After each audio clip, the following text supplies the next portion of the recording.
What up, though? Welcome back to the Bald and... Is it Bald and Bold or Bold and Bald? Bold and... No, it's Bald and Bold. Bald and Bold. I like that. Yes. It kind of actually makes sense. And when we do the clips after the show, we can still do B&B. That's right. And you don't want to be beautiful. That's a little... Yeah. That's behind doors. Right. Yeah. That's a little cocky. Little cocky. Just be bold and bald. Little cocky. That's actually like one of the topics today, too. Asking like who's like the biggest tool in sports. Do you want to get into that now, or you want to wait till that? We can start. You know what? We can get into it because I don't think the guy's being a tool. No. Let's debate it. Okay. He's an MMA fighter. Yes. Art, you want to speak on this at all? I know you're a big MMA guy. I know I said we'll keep going. I apologize. So anyway, what happened is Sean O'Malley, MMA fighter in the bantamweight division. If you guys are casuals, you probably saw him on the Conor McGregor fight card. He went and he got a tattoo of himself on his neck. I didn't see it was on his neck. Right. It's on his neck, and he's got tattoos on his tattoo.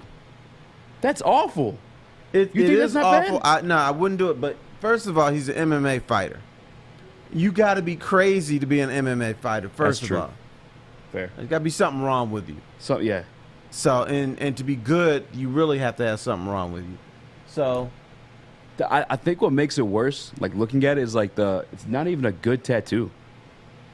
It's not. That's like honestly, that is like one of my biggest pet peeves. How you got money, and that's the kind of artwork you're getting done on yourself. First of all, I do not have a tattoo, and if I did, I'm not putting it on my neck.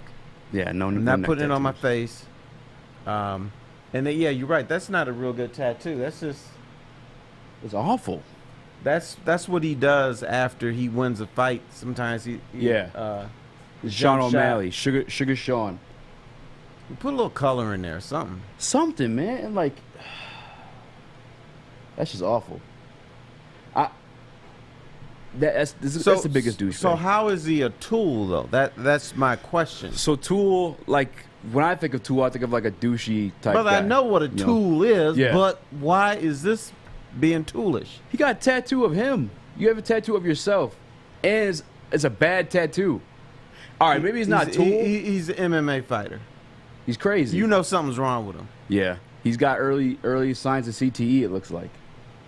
All right, you know how they do those circle things, where it's like there's two different topics, but then what they have in the middle. There's tool and there's dumbass. And that's where Sean O'Malley is. Oh, he's he that a little dumbass? middle part. Well, dumbass is different than a tool. Yeah. Tool is kind of an asshole, and a dumbass is just somebody just doesn't use their brains right. Yeah, because, again, I guess, if it was nice, all right. You know what I'm saying? I like artwork. I have tattoos. Art has tattoos. Art is a fan of MMA. If it was nice, maybe I let you slide. But it's bad on top of it being you? Art, what's your take on this, man? I think that there's certain people that are douches that have tattoos of themselves, and then there's certain people that are just legends for having tattoos of themselves on themselves. So Steve-O, and that's a good tattoo. Yeah. The difference is when you look at Steve-O's tattoo, and then when you look at Sugar Sean O'Malley's tattoo, that's the difference between a Crayola artist and a professional. Yeah, artist. that does look like. Little Sarah from 5th grade did that tattoo. Yeah, you know what you're looking at the differences. Oh, I got a critical question, everybody. Is Pudge Rodriguez a tool? He got a tattoo of himself? Nope. Pudge Rodriguez has a statue of himself at his Florida home. Does that make him a tool? I mean, that's definitely a tool move. I'm not going to lie. But it's also a big flex. Is he single? No, he's got a woman. Then he's a tool. He's got kids? Yeah. He's a tool. Kids. I'd rather have a statue of my son than myself. All right. Now, here's what a lot of rich people do. They will get a family portrait or just a portrait of themselves hanging up on the wall. Does that make them a tool? Family portrait? No. It's your family. It's just of themselves. Yeah. Oh, just of themselves? They hire an artist. Is it like sit down like this? And then they draw you up. That's a good question. In oil or charcoal. That's a good point. I mean, I guess not. For me, if I have a photo of myself, it's like a moment that I like want to cherish and remember. You know what I'm saying? Like me and T. Foss, that's a moment I want. You know what I'm saying? Or like that'd be dope. Well, every president does a presidential portrait. Yeah. So does that make presidents a tool? I think everyone in the world thinks a president's a tool, right? But they're supposed to have those in the little hallway they got. Yeah. Yeah, that's a gimme. Like when George Washington is going like this, does that make him a tool? No, what makes him a tool is wearing that powdered white wig and thinking it was sweet. How was that a thing? What was that? That's what they did back then. It's the funny thing? Brothers with the powder white wig on too. Oh my God, was that a thing? Was that real? Yeah. I gotta ask Maz. I know he was walking around back then. He probably knew.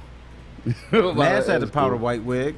I can picture Maz. But he's trying to cover up the bald spot. Maybe all these guys have bald spots that they're trying to cover. But why? That's a good point. Why wear the white powdered wig?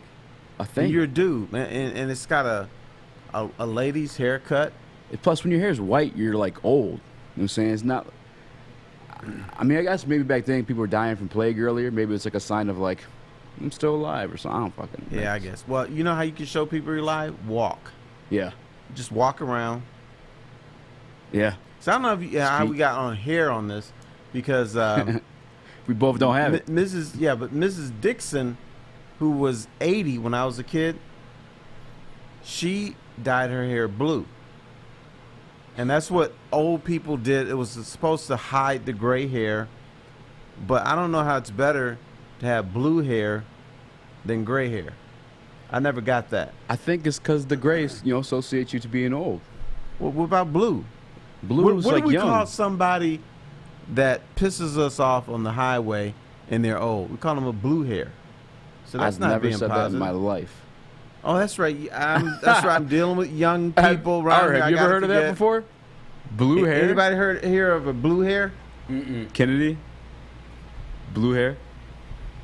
Where does that come from? Because older people, when they went gray, it's not dyeing, it would bleach their hair blue. Why? That's what they did. Look it up, brother.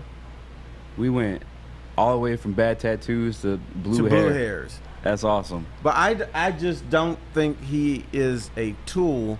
I just think that's what MMA fighters do. Yeah. They're full of tattoos. They may have nose rings, but not in the ring, but outside the ring, and they just crazy people. Now, Art did pull up the picture of Steve-O and his tattoo, and I will say this to that. What's Steve-O famous from? Jackass. That's a jackass move. It's acceptable when it's on Steve-O because we already perceive Steve-O as a jackass. Right. With Sean O'Malley, he's just now kind of getting birthed into it. So now he's officially a jackass tool. Not in your book, though. He's not a tool? No, I'm going to say not a tool. Just a weirdo. Kennedy, what's your take on this?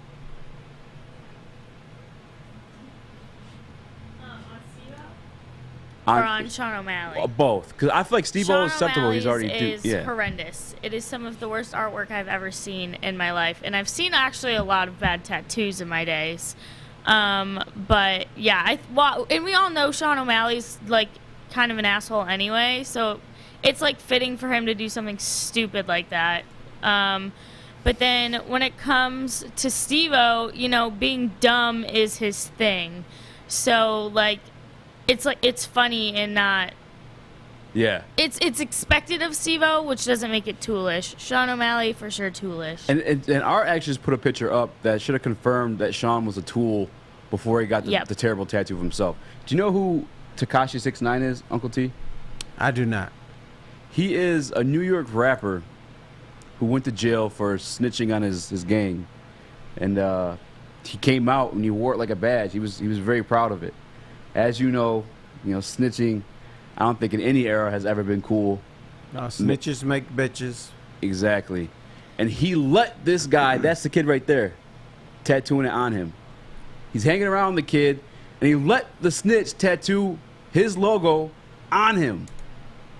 Art, come on, man. You're an MMA guy. You got to speak on this. And you got tats? Yeah, it's douchey. But what is it? Birds of a feather flock together. Like, it just makes sense. But 6ix9ine actually did a podcast with Whack 100, which is games manager. I know that this is all like Japanese to you right now, Terry, but did a great podcast. It was Whack 100 and 6ix9ine and DJ Academics hosted it. I can't recommend it enough.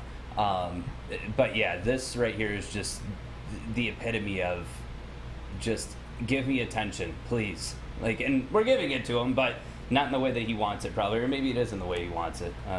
Yeah. Yeah. See, I think the whole snitches thing is bullshit too.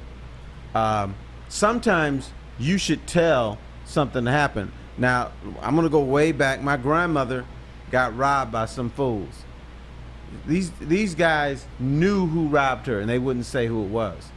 I thought that was crap because, first of all, grandmama would give these clowns some money. She would feed them, and so you know who robbed grandmama, but you're gonna protect this guy who done nothing for you. This is your girl, and they say, "Oh, we can't snitch," but you're gonna let the perpetrators go and What's even more messed up, you said that she took care of him, gave him money and feed him and stuff like that. That's way worse, man. Those bums need to go get a job. You know where they can get a job at? Oh boy. In the heating and cooling industry, Northwestern Tech started a new career in an industry that is always essential, the heating and cooling industry. Learn more today by visiting northwesterntech.edu. Welcome to the Call Sam Chopper Shop, where you can win a custom-built chopper while helping our veterans at the same time. Watch as the Bad Pig Custom team turns this bike into a one-of-a-kind classic chopper. And when it's finished, we'll be donating the bike to Volunteers of America Michigan to raffle off in support of our vets. A great cause to give back to those who've given so much. Watch for Call Sam Chopper Shop episodes on our social media channels and get your raffle ticket today at callsam.com/chopper shop. Uncle T, I was thinking about what you said, and sometimes snitching makes sense. You know, I don't even want to call it snitching sometimes. It's providing information. And is this just a black community thing? With me? Do white people not snitch? Or is that just us? Resident white people in the room, would you like to speak on this? White people snitch. Yeah. Do white people snitch? Yeah. Takashi's pretty white. He snitched. I think this whole, like, the streets versus being a civilian, like, it depends on situations. You had brought up a story about the guys knew who robbed the grandmother and didn't say anything. It's because of the repercussions that come with snitching. But I don't know. To me, it depends on the situation. Like, if it doesn't... you know what else? Those people were going to go rob somebody else. Because they didn't get arrested. My thing is this: if it doesn't directly involve me or my family, I stay out of it. It's none of my business. If there's, I hate to say it, but like if there's a woman getting assaulted on the streets and I'm walking by it, it's not my responsibility to get involved and be a hero. Sorry, there's too many fucking crazy people out there. People are getting shot in the face over road rage incidents. I'm not going down for somebody that I don't know. Sorry, but someone comes and tries to fuck my shit up or mess with my family. Oh, yeah, you all in it. Yeah. I got involved in somebody's stuff before. I was in Seattle, and there's an alleyway, and I saw a bum getting his ass kicked. I mean, he was getting stomped by these two dudes. Oh, yeah, I can't look at that. So I was like, damn, this is not right. So I ran down the alley. Halfway through the alley, I'm like, damn, what am I going to do once I get there? So thank God the guys saw me and ran off. Yeah. And then when I got to the bum, he was scared of me too, and he left. But he wasn't getting his ass kicked. So I felt it was in the heat of the moment, it was something I had to do. But halfway through it, I was like, why am I doing this? Yeah. But I'm glad I did. I'm glad you did too. He's stomping someone's head, you could murder them. I mean, Yeah. you know what I'm saying? Yeah, it was an old feeble guy. He probably weighed like 130 pounds, and Yeah. because he wasn't eating, and Yeah. I just felt I had to get involved. Here's the thing, though. Like, people in the comments calling me a bitch, for one, I don't care. Like, we all have different ways of how we approach things. But again, if I see someone getting their fucking ass beat and it doesn't involve me, it is not my response. I'm not saying that, like, if there's a kid, kids are different. I guess I shouldn't say a woman, because if it was a woman, I probably would say something. I wouldn't try and be a fucking superhero, though. I'm 5'8", 160 pounds. The only thing I'm beating off is myself. Like, it's not gonna happen. That worded that very terribly. But the thing is it's like, what is the definition of snitching and getting in someone else's business? That's where it gets weird. And snitching is when the police come to you and ask what happened, and then you played, I don't know. I didn't see anything. But I would, because it's not my, unless it's something that directly involves me, that's not my, now if something were to happen to me and someone saw it and didn't say anything, I'm not going to get pissed at that, because it's not their responsibility to get in the middle of it. If it directly involves me, my family, my friends, that's different. But yeah, I'm not going to play the role of being a fucking superhero. Like, it's just, it's not going to happen. I had an incident where that backfired on me. The cultural like when you said that story about the people getting held hostage and stuff like that in your neighborhood, Art, that's some stuff that, like, growing up, some crazy shit like that would happen, but people wouldn't call the cops. They'd call their brothers, or, like I'm saying, or their dad or uncle and stuff like that. And that's how the situation would get resolved. But I actually myself had a situation with an ex-fling where I was getting harassed, and my baby mom was getting harassed and stuff like that. And I never went to the authorities about it. But as soon as I reacted in the way that I culturally, came up in, then the cops were called on me, and then I got slapped on the hand. Right. And it was like, but if I would have snitched, I would have avoided all that. Yeah, here's the dangerous thing about snitching is when the police leave, the thug's gonna come looking for you. Yeah. Did you tell him, my boy? Bam, I'll beat your ass. Exactly. So somebody asked a question in the comments. Chad said, if you witnessed a murder, would you snitch? Where am I at? Right. So I snitch on that person, and then they come and kill me. I'm not saying that, like, everyone's invincible. It's like if they have people that come and kill me, I think twice about it. If it's just a single person, they're not involved in any, like, gang affiliation. Yeah. Sorry, bud. Like, you gotta go.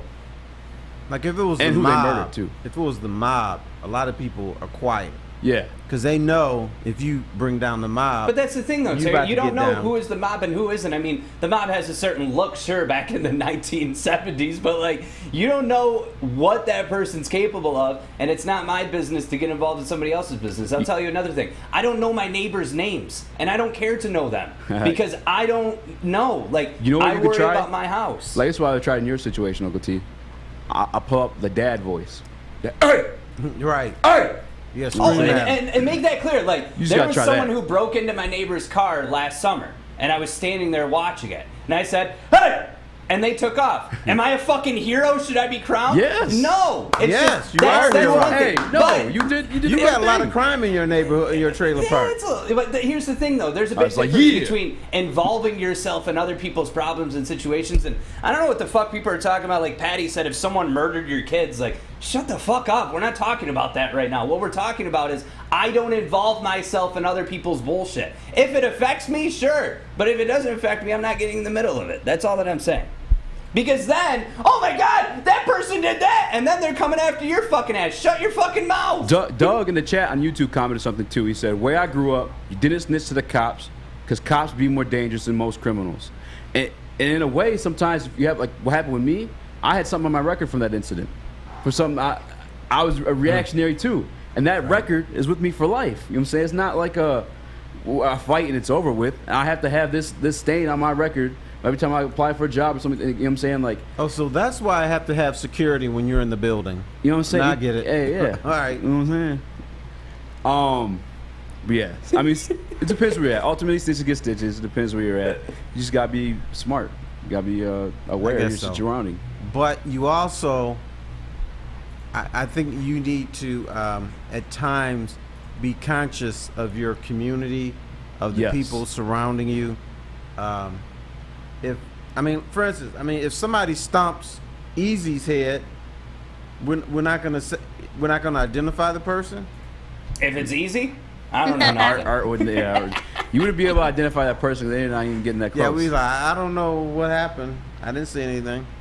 Yeah, man, you gotta be careful and be aware of your surroundings. I think it's as simple as not involving yourself in other people's. Like, people in the comments are like, "You don't know your neighbors?" Like, no, because I want to stick to myself. Like, and if something happens, if my house is burning down and I've got nowhere to go, I know not to knock on my neighbor's door because I don't know them, and I understand that. But my thing is it's like when you get to know people, especially in certain communities, it can become a bad thing. They know when you leave for work. They know what you know. I don't need people knowing what I'm doing. I'd rather stick to myself. This is not unusual. A lot of people do not know their neighbors. No, I didn't know my neighbors until the ones across the street introduced themselves. The one next door to me, I just found out last year was a detective. And I wish I would have known before my situation because he could have helped me out. See, so maybe you should get to know your neighbors, at least where first I name grew up, basis. we knew all the neighbors because when we would go out in the neighborhood, all the neighbors were looking at us, making sure we were behaving ourselves. And if we didn't, they'd tell on us. Terry, I took a walk the other morning, and I was like in my shirt. It was all stained up for my son. I got a 1-year-old. And I thought the same thing. I'm like, I'm glad I know my neighbors because if they saw me walking out here barefoot and didn't know I lived in this house, right, they'd probably be calling some But people. do you make it like, let me correct myself because I have said hello to my neighbors, but I don't go up and bring them cookies and say, hi, I'm Art, I'm your next door neighbor in the great trailer next to you. Like, we know of each other, and if they needed something, I would help them. I just don't go out of my way to give more information. And that's all you need. I feel like that's all you need. Because like you said, if your house was on fire, you knock on the door, they can recognize your face and let you in. Be like, what's wrong? You know what I'm saying? Right. I know my neighbors. I know them by name. We do stuff together. We have picnics together. So, I mean, we have a good time. You got some cool-ass neighbors. And, we watch their daughters grow up. They watch Celine and Brandon grow up. That's getting a little creepy. We feel like we're a part of each other's lives. But I've heard a lot of people, I have no idea who my neighbor is, but I know mine. Yeah. Let me ask a question real quick. We're sitting here right now, and we see someone right on this sidewalk, which it would never happen in Birmingham, but we see someone on the sidewalk getting robbed. What do you do? I don't do nothing, honestly. I got a show to do. Yeah. that's not anyone being harmed, you know what I'm saying? I don't know the situation. But my thing is according to the chat, you should be out there. You should grab the gun from the gunman. You should point it at his face and be your hero. I'm just saying. They got a gun? Oh, it's a gun. The gun yeah, changes that's it. different. Well, yeah, but the thing is the way I look at it is I'm not trying to be a hero. Like, because then I get shot and killed or something, and I don't, if my family doesn't have a husband or a dad anymore, like, involving yourself into situations that are not of your concern, that's where trouble starts. And I feel someone made a great comment that said, snitching depends on the situation. You know what I'm saying? Like, you can't make a blanket statement like, I'm not no fucking snitch. It just depends. And I'm not a hood dude. I live in a fucking, like, trailer park in Holly. Like, I'm not, like, from the mean streets of Flint or Detroit. Like, no, but... Hollywood, L.A., right? But I hate this notion of, like, being a hero when it can cause more problems. You know? No, for sure. You don't got to be the hero. Don't listen to Enrique Iglesias in the chat. You don't always got to be the hero. You don't always got to kiss away the pain. All that. Ryan's reaction, I just read his comment. He said he was in a situation where a woman robbed him. He called the police. They arrested him and called her a cab. Yeah, I can believe that. Ryan's white, too. That's fucked up. No, here, my brother-in-law, there was this kid picking on him when he was in school. Yeah. He said, leave me alone. The dude wouldn't do it. So they get into the fight. The brother-in-law kicks the bully's ass. Yeah. So they detain my brother-in-law and then let the bully go. That's happened to So me then plenty of times. my father-in-law said, whoa, wait a minute. Just because the boy can't fight doesn't mean he's not a bully. He's the one that started this. So if you can't fight, you shouldn't be picking on people. So they ended up detaining this kid eventually. Yeah. And letting my brother-in-law go. Hey, I mean, that's how it happened to me. My whole elementary and middle school life was situations like that. But speaking of fights, there was a fight in training camp. We got some details from Dan Campbell himself. We will get to that after this break. Woodward Sports. Hi, I'm David Hall from All Financial. With historically low interest rates and 5-star service, you could pay your mortgage off faster without increasing your monthly payment. Get started now at 248-308-5000 or chat with us online. Call hallfirst.com.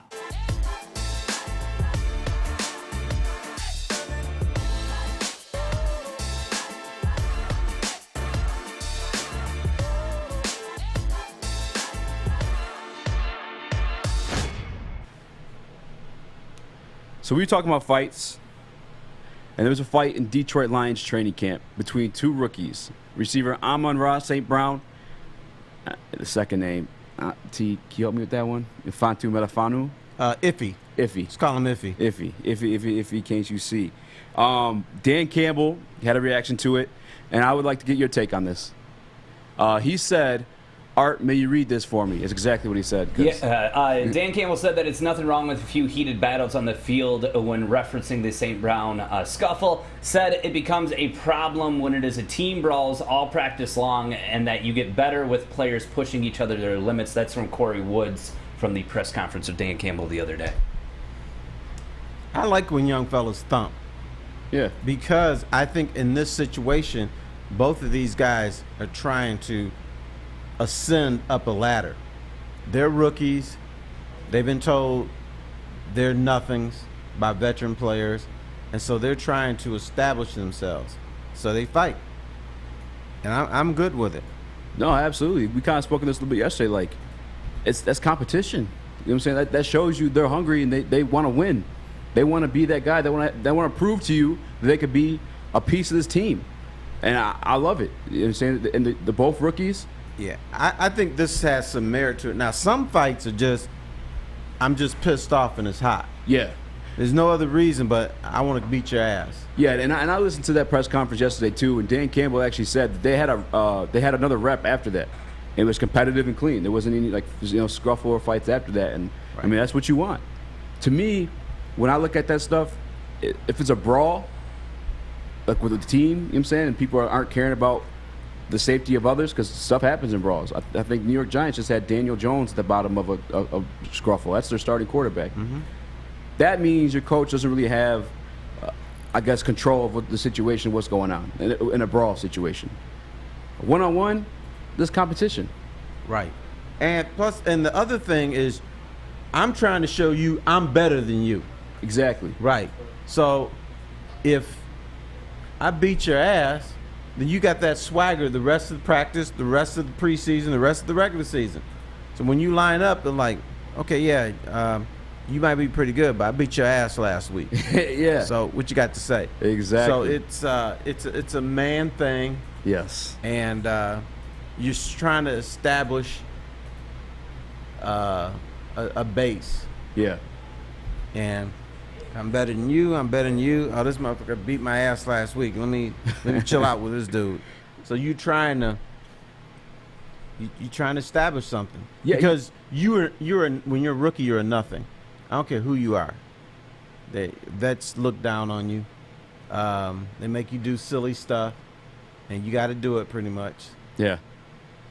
No, you're right, because I believe they had Herman Moore on the hook, did Maz and those guys, and they asked him, which one of these rookies our receivers are standing out to you? He said none of them, because they're rookies. Right. They still have to prove themselves. And exactly as you said, like you're nothing. You gotta, and when you have that fight, it shows that you're not gonna let people just step over you and dominate you all practice, stuff like that. It's like, and you make. It may not be for good reasons. Maybe if the coach doesn't like it. Dan Campbell obviously said he fired him up. He liked it, but your coach also remembers that guy. You know what I'm saying, from the he fight does situation. That. And I'm kind of wondering if the Dan Campbell mentality is filtering down to this team, because it seems like they've had a couple not brawls but fights, and people getting spicy, and that's the way he is. Yeah, exactly. And I see the comments been going on. I addressed it with you as soon as I walked in, but definitely got to rock the teal today. Yeah, you know what? I was going to try to ignore that the rest of the show. I said, this dude is calculating. Yesterday it was like, hi, Mr. T, I really like you and everything. And now you wear this jersey, man. Throw it up in my face. It's fire, literally fire. It's on my chest. No, but I agree. I think Dan Campbell's, putting his culture, his toughness. And honest God, when I think about the Detroit Lions teams that I rooted for in my lifetime, my favorite one was Jim Schwartz, because they were kind of that same way. They're kind of like, I think we talked about yesterday. Yeah. We're going to punch you in the mouth. You're saying you're going to know you played the Lions. The only problem with Jim Schwartz is he would melt down. Yes. And when he melted down, the team melted down. Yeah. And they would do stupid things. He didn't know when to throw a challenge flag. And so that's why I think Dan Campbell talked about, I like the fire, I like the spirit, but you've got to control it some way, somehow. It can't turn into a all-out brawl, and you're not thinking. You just want to beat somebody's ass, and you don't know why you want to do it. You can't get to that. Exactly. That's what I'm saying. Like a brawl, that's where I'd be worried, because then that shows he doesn't have control of his team. Now the fact that it was just a one-on-one and it didn't escalate to that, because these are young guys too. Like these aren't the they say, you know, the older you are, the more level-headed and mature you get, which is the case. I'm not going to pretend like it's not in most scenarios, but like the fact that he has them under control, you know, this early on, like they haven't even seen a preseason game yet. There's only been 7 days worth of camp. I guess it's rookie camp too, but like they obviously respect Dan Campbell. It's everything this man says, even in his press conferences, he's talking about hitting harder on certain days and taking the pads off the next day. I'm not second guessing it because he played the game. Not only is he coaching and was put in charge, but he knows he's been through those practices. He knows that third day, maybe because he's talking about taking the pads off today and just doing like walkthroughs. And I respect it because, like I said, he's been through it as a player. He knows, third day, your body's probably a little bit more sore than usual. Right. These guys might like this better. And I think he understands, like, fans want you to kick their ass every day. Show, players, show them who's boss, but that doesn't work. Hell no. You gotta have popsicle breaks now and then, or just lay off of them for a little bit, because they are human beings. You can't withstand punishment every day. That's why some days, you have walkthroughs. Yeah. And not only are they human beings, the human beings with dollar signs attached to them. You know what I'm saying? Your franchise is paying these guys millions of dollars. This guy's out for the season just because you wanted to, make them butt heads all day in practice. Now you look like the jackass. Right. There was a coach at Tampa Bay Buccaneers, Ray Perkins. He was a guy, I'm going to show you who's boss. We're going to be the toughest team. In the middle of the Florida heat, where it's 98 degrees, this fool used to have 3-a-days.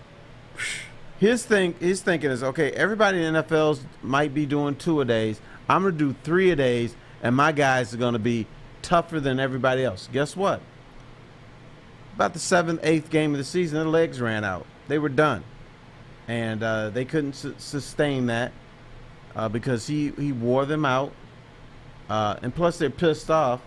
I don't want to practice 3 times a day. The mind can only take so much. It's like, fuck it, I'm not doing this anymore. Yeah. You do it. I'm glad that story ended that way. I was hoping he didn't win any type of championship. No, he didn't. That's when Tampa was really bad. Yeah. And plus, before Perkins coach, he was at Alabama. He was the Alabama coach. I think he took over shortly after Bear Bryant.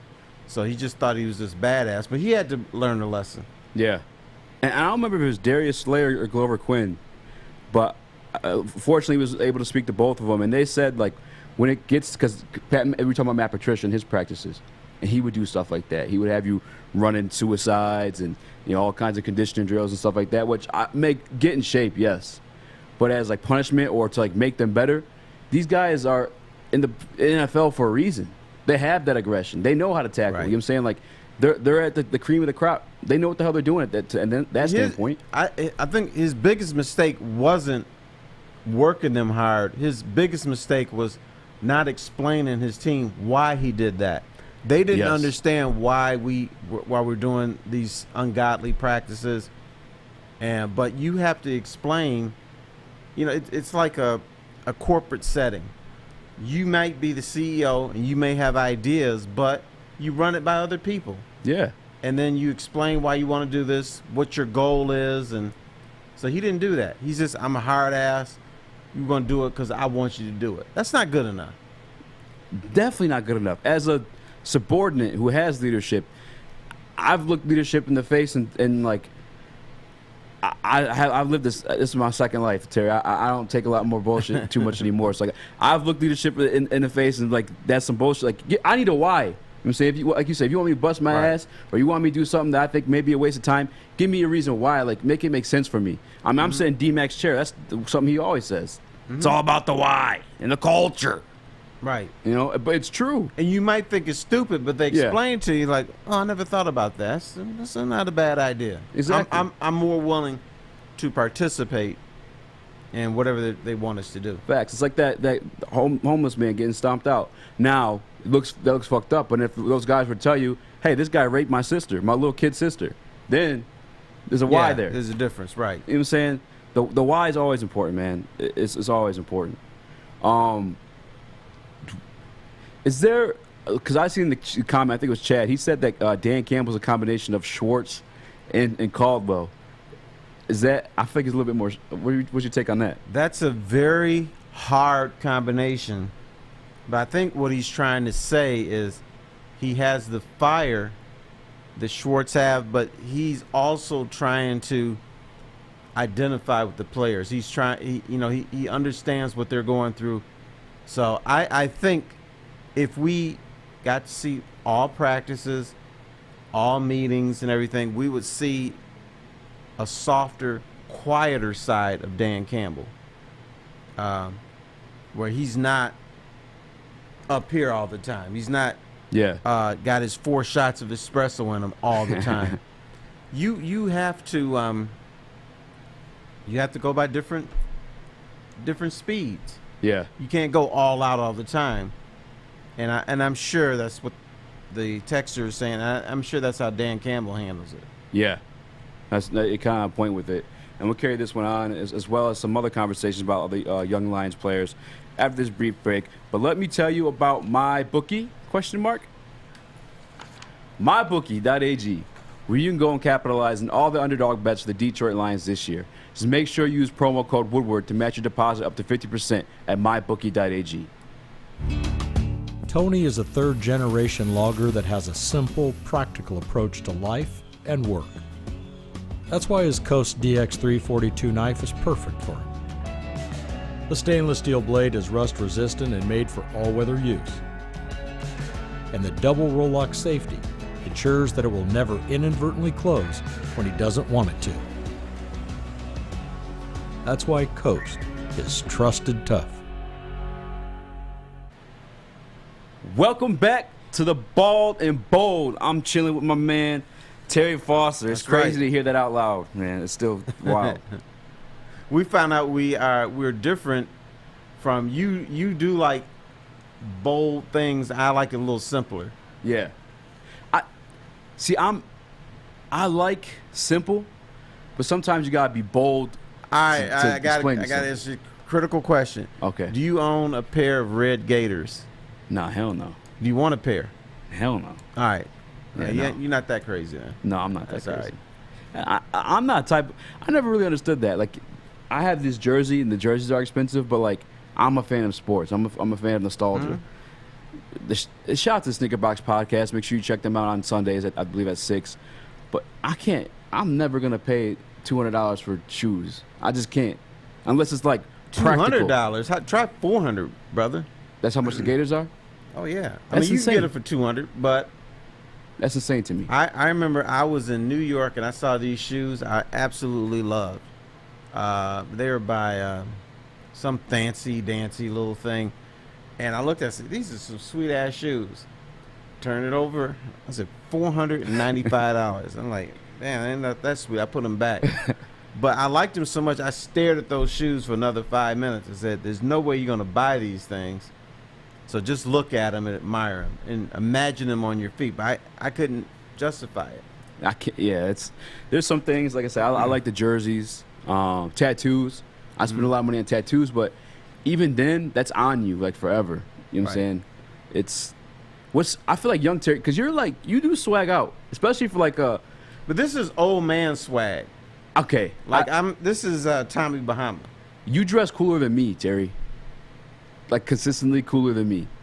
When you were younger, did you spend money on stuff like that? I actually did not. I was probably too casual. Now, sometimes I would like to wear a tie, now and then. But basically, no. I'm Mr. Casual. Yeah. Is Tommy Bahama expensive? It is. It is. Well, it's not ridiculous, but it does cost a little money. But what I do is I have bought so much stuff, they send me coupons every 3 months. That's your excuse. If you buy $150, you get $50 off. The last one I got is 25% off. I'm family and friends now. So everything I got was 25% off. Oh, then that's different, yeah. Yeah, but the shirts cost $110. The shorts cost $90. Yeah. So that's a little bit of money. Actually, I met someone who buys stuff like that. They actually kind of convinced me, not that it was worth it, but his name's JD. He's a producer of Empire Records. He went to Wayne State. I met him at Joike's charity outing. Okay. He buys these things, he'll wear him out. I don't know if I actually should be saying this. I already said his name. Whatever. I already started talking. Call him home team. Home team. He sells them afterward. He puts them up for resale. Okay. So that way it's like you're always discount shopping because you're saying you're selling it right after. I'm like, that makes sense.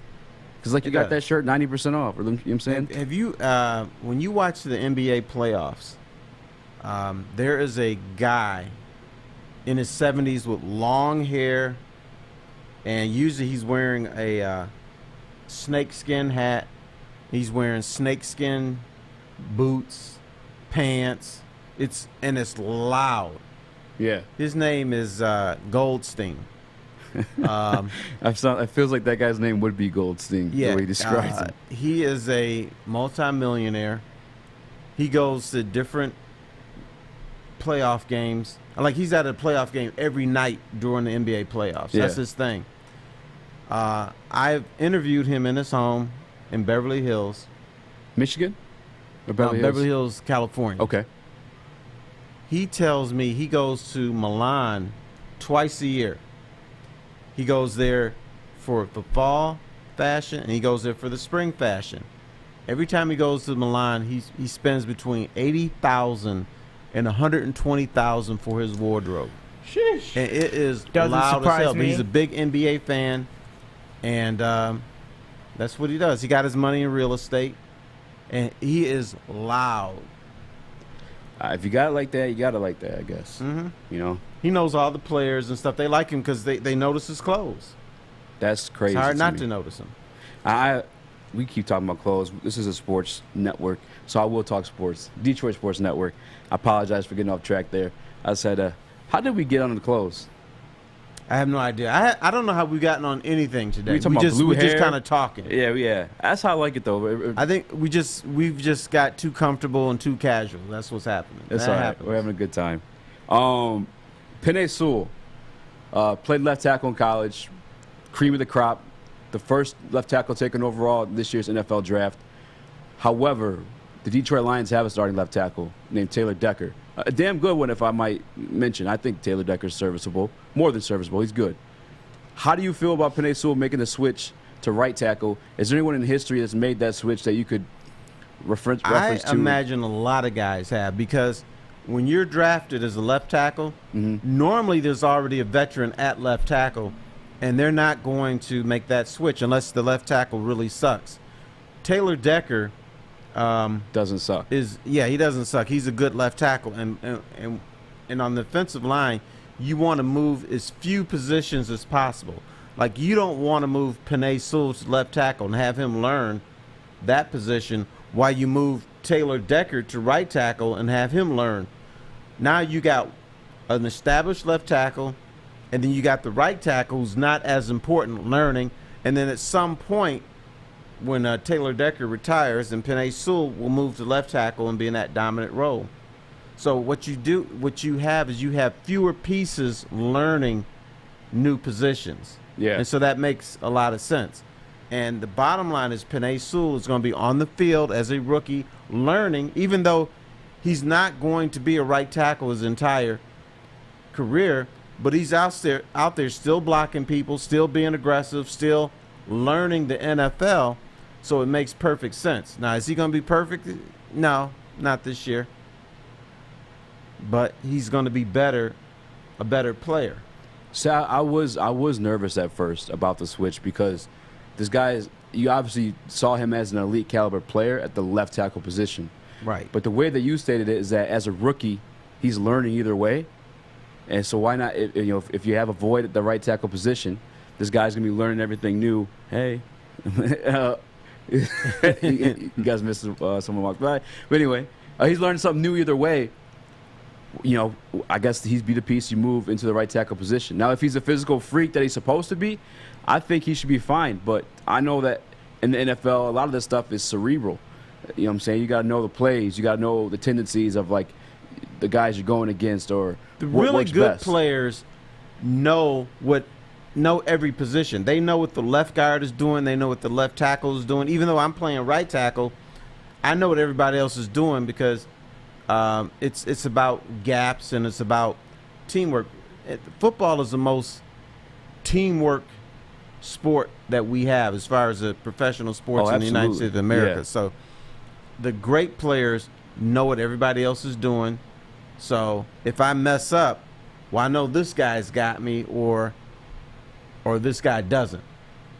So I'm sure if you're Penei Sewell, just get on the field, get him experience. I don't care if he's playing wide receiver. I just want him on the field. Do you think that delay his growth if being a new position though? Like, do you think as fans we should be more patient with him, considering he is a new position? Yeah, we should, but fans never are. They never are. They think he's going to come in and be a Pro Bowl player his rookie year. He'll never make a mistake. Every time he gives up a sack, people say, "Oh, you see that? You see that? He gave up a sack. You know, this guy may not be that good." He's not going to be perfect. Because, the one thing, if you're in the locker room, you always hear, the dude over there gets paid too. So, and his job is to make you look bad. Yeah. And Penei Sewell is not going to have a perfect rookie season. And if he does, he'll be the first guy to have a perfect rookie season. But the thing is, just get him out there. He's aggressive. He's athletic. Yeah. And he's got a mean streak. So let him go out and just be pissed off at people. Learn the position, and when it's time to go to left tackle, he'll be ready. Yeah. Yeah, it's that people are patient, because I saw the situation with Okudah. I get Okudah's a different situation. He was taken 3rd overall. Right. And people still tripping over where he was drafted at. But at this point, he's on the team. You should just be rooting for him to be a good player at this point. But see, I understand why people went apeshit when they drafted him 3rd. For sure. You don't draft a cornerback 3rd. And I know the Lions said, well, why not? Why not? Because to me, it's more difficult for a cornerback to be a difference maker. And if you're playing a scheme that Matt Patricia wanted, where we're not going to be aggressive, where we're going to, let the offense come down, we're not going to challenge the quarterback, that rookie cornerback is going to look awful. Yeah. Because I don't care who you are. If you're going to let a wide receiver run a 5-second route, he's going to catch the pass. Yeah. If he's got 2 seconds, if the quarterback's got 2 seconds to find that wide receiver, it's going to be a lot more difficult to complete passes. And the Lions are like, okay, we're going to bend but don't break, whatever. And Jeff Okudah looks bad. So what? Yeah. Real quick, Art, before the break, are you able to put that picture up on the screen? Can I look at my man's face? Is that David Blau? I don't know what he's stretching. He must be stretching something good, because he looks smiling. like. You know, he looks like in there. Who? He looks like what was that? Stork or Stretch or a stork? Stork, yeah. Who drops off the babies? Yeah. No, not a stork. He looks like Screech. Screech. That's He does what look he like looks Screech. You look like Screech to you, Art? Yeah. He's stretching something good. I don't know. That face is making me crack up. When we come back, we talking Miguel Cabrera and some milestones, Miggy Stones, as he aims to hit 500 home runs and 3,000 hits. Woodward Sports. We are here, downtown Fenton, my favorite Bridge Street Exchange. That's right. And you want to switch up your wardrobe this summer? It's this easy. You ready, Joey? I'm ready. All right, you ready? I like it. You want to do it again? Yeah, let's do it again. All right. Ooh, Brixton. Nice. One more time? Yes. Ooh, I like the hat on this one, too. You ready to do it one more time, Joey? I'm getting tired. One last one. All right, let's change it.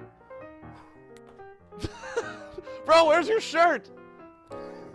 You need new clothes this summer. Bridge Street Exchange in Fenton. That's where you need to go. Thank you, guys. Welcome back to the Bald and Bold. If you guys are listening live from Woodward Sports Network, YouTube, Facebook, Twitter, please, please, please make sure to drop that like button. I'd like to keep my job. The more likes it has, the more it hits the algorithm, the more views, the more I can stand up here and talk to Terry Foster. Keeping your job? You're a star, dude. What you talking about? I ain't no star. I look like melted ice cream. You bold, man. In a teal jersey. Melted ice cream can be good, too. Hey, I do. Hey, honestly, when I eat my ice cream, I let it melt a little bit. I get brain freeze. I can't really attack it like that. Oh, you know what gives me brain freeze? The smoothies. Yes. Oh, my goodness. Dangerous. They're good. Hell yeah, because it'd be good as hell. So you start going and you freeze up. You feel that, oh man, what's up with this? But speaking of stars, longtime Detroit Tigers star Miguel Cabrera is aiming for a milestone. He's aiming for his 500th home run and 3,000 hits total overall. Now, from everything I was able to look at, there's only 7 people in the history of baseball to have done that. 500 home runs and 3,000 hits. Right. 6, I'm sorry. He would be the 7th. He'd be the 7th, and no one has ever accomplished it in the same year. Really? So, yes. So he'd be the first to do that. He'll probably get his 3,000 hits next year and the 500 home runs this year. Now, I'm not a big baseball guy, but I was really, really close when we had Fielder and Miggy and Scherzer and Verlander, because it was hype. Baseball was a hot topic in town. No, it is, and the reason is you want your team to win, and to me, baseball is the great sport from this standpoint. You're outside, maybe it's a warm night, and you're just chilling. Yeah. But a lot of people are no longer in the chill mode. They want to have action. They want somebody to get punched in the face. Yeah. And so that's why baseball is kind of losing its appeal right now to people. But my son likes going. He's 19. He say he loves it because he's kind of a chill guy. Yeah. He just wants to go out, watch the game, and yes, it's slow. He doesn't mind the pace. Most of America, it's just too slow for them. Yeah. We're impatient with Miguel Cabrera. You hit your 500 home runs. I hear people around here say, maybe he'll hit them both tonight. Well, maybe he won't. Maybe he'll do it on the road. Maybe he'll come back and hit it. But Miguel Cabrera is one of those rare guys that whenever he came up to play, like if you're at home doing something, maybe you're cleaning or cooking or something, they say, oh, Miguel Cabrera's up. You stop what you're doing to come see him bat. Yeah. And I will admit, earlier this season, I stopped doing that. It's like Miguel Cabrera is up. I'm like, well, so what? That's because he was in such a slump that it was painful for me to watch this once great hitter batting 168 with 2 home runs and 11 RBIs. That's painful. But now he's picked it up. He's going to hit his 500th this year. And I attribute that a little bit to Miguel Cabrera is not just a great hitter, but he's a student of the game. He does not study film or whatever you want to call it like most people do. He has his own way that he does it. He's not a big film guy. He doesn't like to see himself hit. But he does it in other ways. And he's also a mentor. A lot of times, younger players, when they're on the team playing, they can go up to Miggy and get hitting tips. So it's like Miguel Cabrera is like it's school time. I will show you what to do in certain situations. Here's what the pitcher's going to do. Try to do to you when it's 2-1, 2 balls and a strike, bases loaded, as opposed to a man on first and second or bases empty. So he has been in every situation that you can imagine, and I think that's the main reason why he's gotten out of this slump in his hitting. He's never going to be Triple Crown Miggy again, but there's no reason why he can't be 280 Miggy, 22 home runs, 90 RBIs. I think he's capable of doing that. Do you think the resurgence is because from experience, you saying, or I think it's the experience, and I also think it's the pride. He doesn't like people saying he's over the hill. He doesn't like people saying, okay, Miggy, you were great. No, he doesn't like that. And so I think part of that is why we're seeing a better Miguel Cabrera. And the other thing, I think he's becoming more patient again. When Miggy is going bad, he's chasing after everything. Yeah. And he gets away from the things that he's taught himself, the things that his uncle taught him in Venezuela, about patience, about being aggressive when the timing is right. And I know Miguel Cabrera and other guys on this team, maybe the older guys, remember the teachings of Gates Brown. Gates Brown, old pinch hitter for the Tigers, he was in that locker room all day telling them that first pitch is going to be a fastball. Get it. With Miguel Cabrera, he knows that first pitch is likely not going to be a fastball. So let's be more patient. Yeah. Because they know he can smack that thing out to the 50th row. Smack that like Akon. Right. But I get into disagreements with older fellas, and I know I'm one of the older guys too, but yeah, but you dress cool. It's the different. greatest Tiger in the last 50 years. They always want to see Al Kaline or say Al Kaline. I respect what Al Kaline did. Yeah. But to me, we're watching a guy, Miguel Cabrera, yes, past his prime, but when he was in his prime, that was the best Tiger I've ever seen. Did Al Kaline win a Triple Crown? He did not, but he was Rookie of the Year. He's the youngest Rookie of the Year in American League history. Wow. He had a long career, better defender than Miguel Cabrera because he played right field flawlessly. Yeah. And he became Mr. Tiger. And I have no shame if I'm embarrassing myself in asking this, but I want to learn. Was Al Kaline, was he part of the Bless You Boys, or was he well before that? He was before that. He was on the 68 Tigers. Okay. So, Bless You Boys was Lance 80s, Parrish, yeah. and Trammell, and Whitaker, Larry Herndon. So, but Al Kaline was part of the healing the city after the riots of 67. Okay. Like, we hated each other. Like, blacks and whites did not get along then. City and suburb did not get along then. And we had the damn riots. Yeah. And then in 67, then in 68, we needed some healing.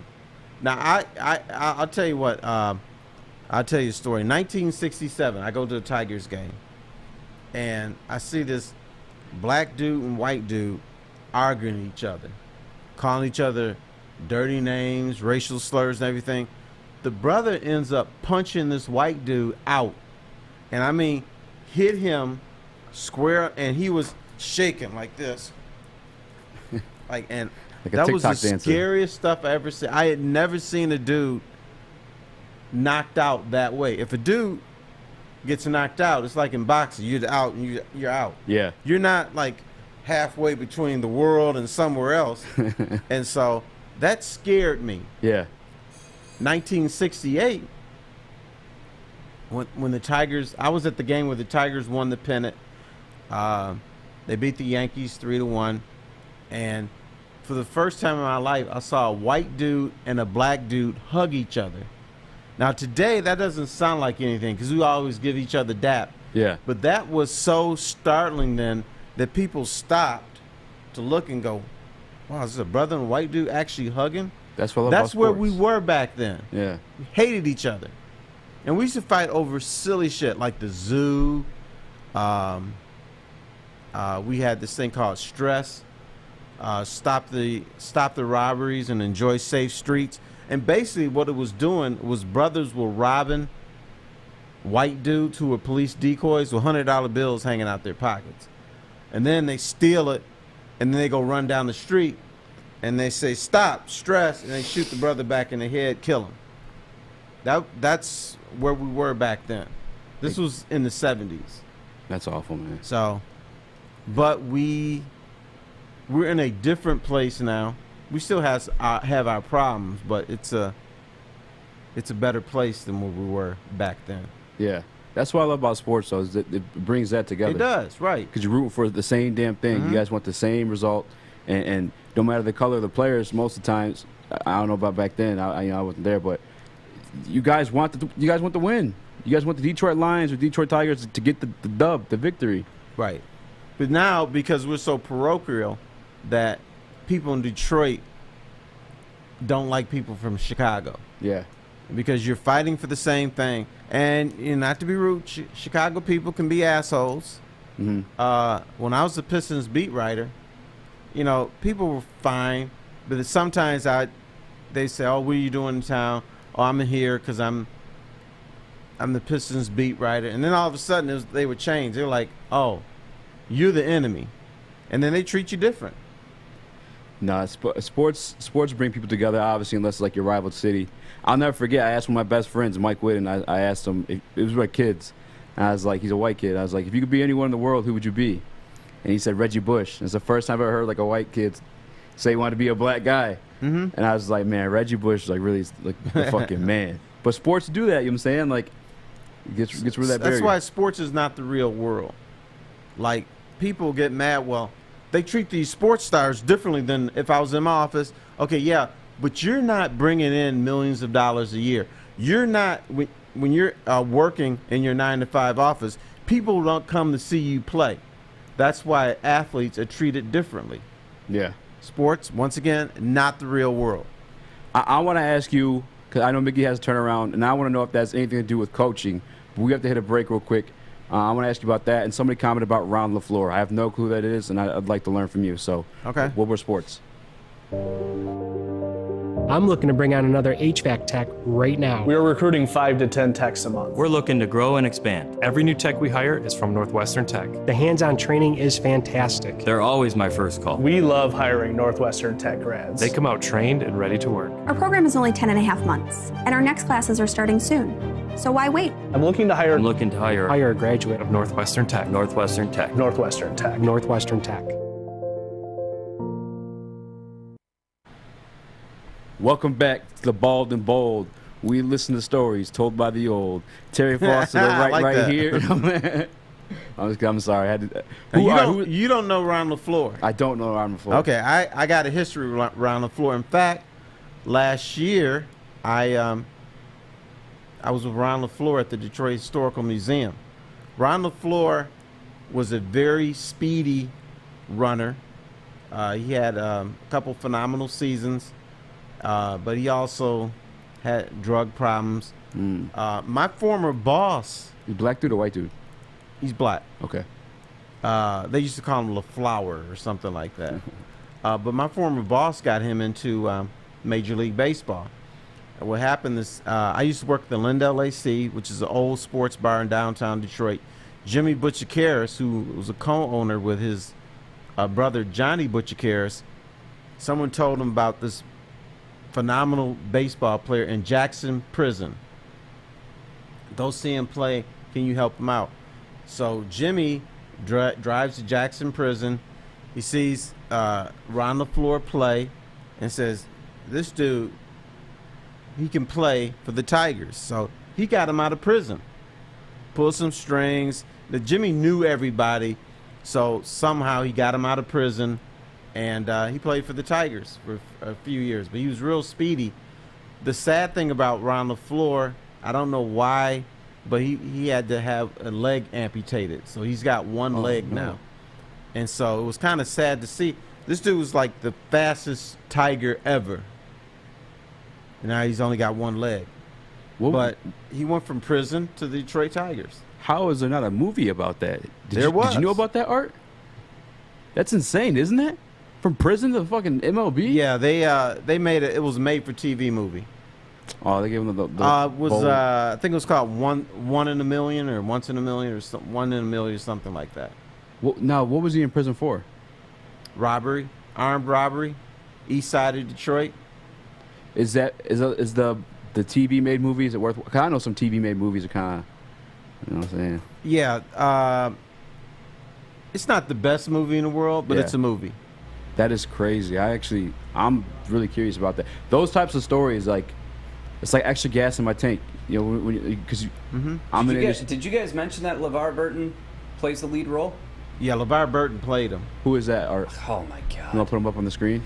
Yeah, easy. I can do that. I can't believe. Oh, speaking of LeVar Burton, wow. Speaking of LeVar Burton, I believe he was on Jeopardy last week. Yeah, he's the best Jeopardy host, and they need to give him the. You ever see Roots? Yeah, I've seen Roots.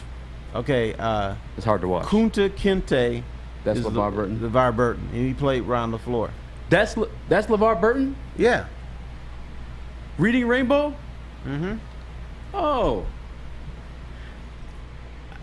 I don't have. Now, if you had to do the Ron LeFlore story today, you'd probably have Michael B. Jordan playing him. That's the one. Right. That's the Hollywood.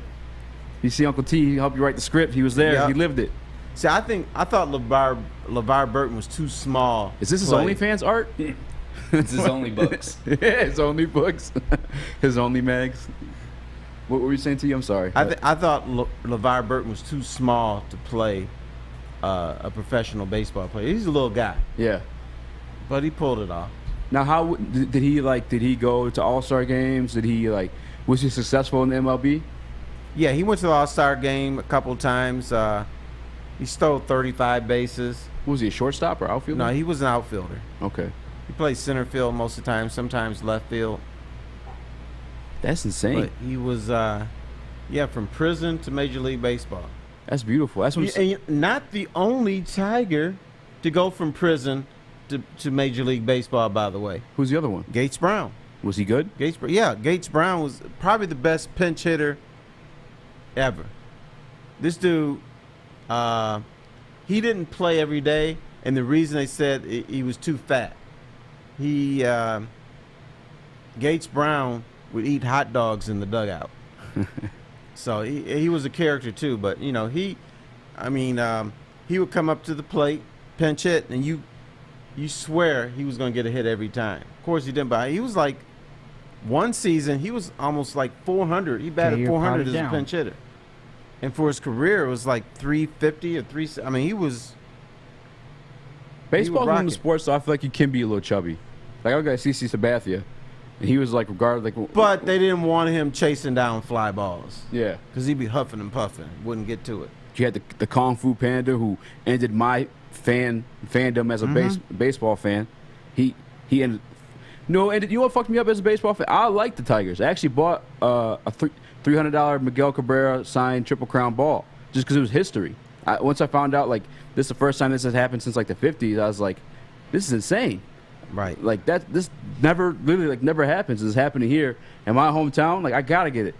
But then when we traded Dombrowski, that's when my fandom ended because, like, he's the one who brought all that in. Because Detroit's a small market team, you'd say, right? We're a small market city. Yeah. Like I would 15th, say so. I think. Yeah. And the joke about Detroit, it's a big little town. Yeah. I think that's right on, though. Because we're real sensitive about stuff. If you talk about Detroit, we get pissed off. Like, we want to beat your ass. Yeah. So, but that's the small town mentality. But, we hang together. Yeah. So I had to root for this guy. And then I seen Dave Dombrowski. Again, there's a small market team, what I consider a small market team, and he's bringing in Prince Fielder. And say, we already had Miguel Cabrera, but then after, then Scherzer comes out of nowhere, then Verlander. Then after that, he flipped it into David Price. I was like, this guy like knows what he's doing. Like, we're Detroit. It's not the Yankees. You know what I'm saying, like, he's bringing all these big name guys here, and then we traded him. Well, got rid of him. There was a relationship between Mike Ilitch and the agent of all these guys. So. He didn't give him a hometown discount, but he at least told guys to consider Detroit because most of the time, except for hockey, when you look at free agents, guys are like, I'm not going to Detroit. I'm not going to Milwaukee. Yeah. There's just certain they're not going to. But one of the Pistons free agents said that. Huh? One of the Pistons free agents said that before he recently got signed, I guess, in the early interview. But I'm listening. I apologize. Detroit, the Pistons have never signed a high-priced free agent.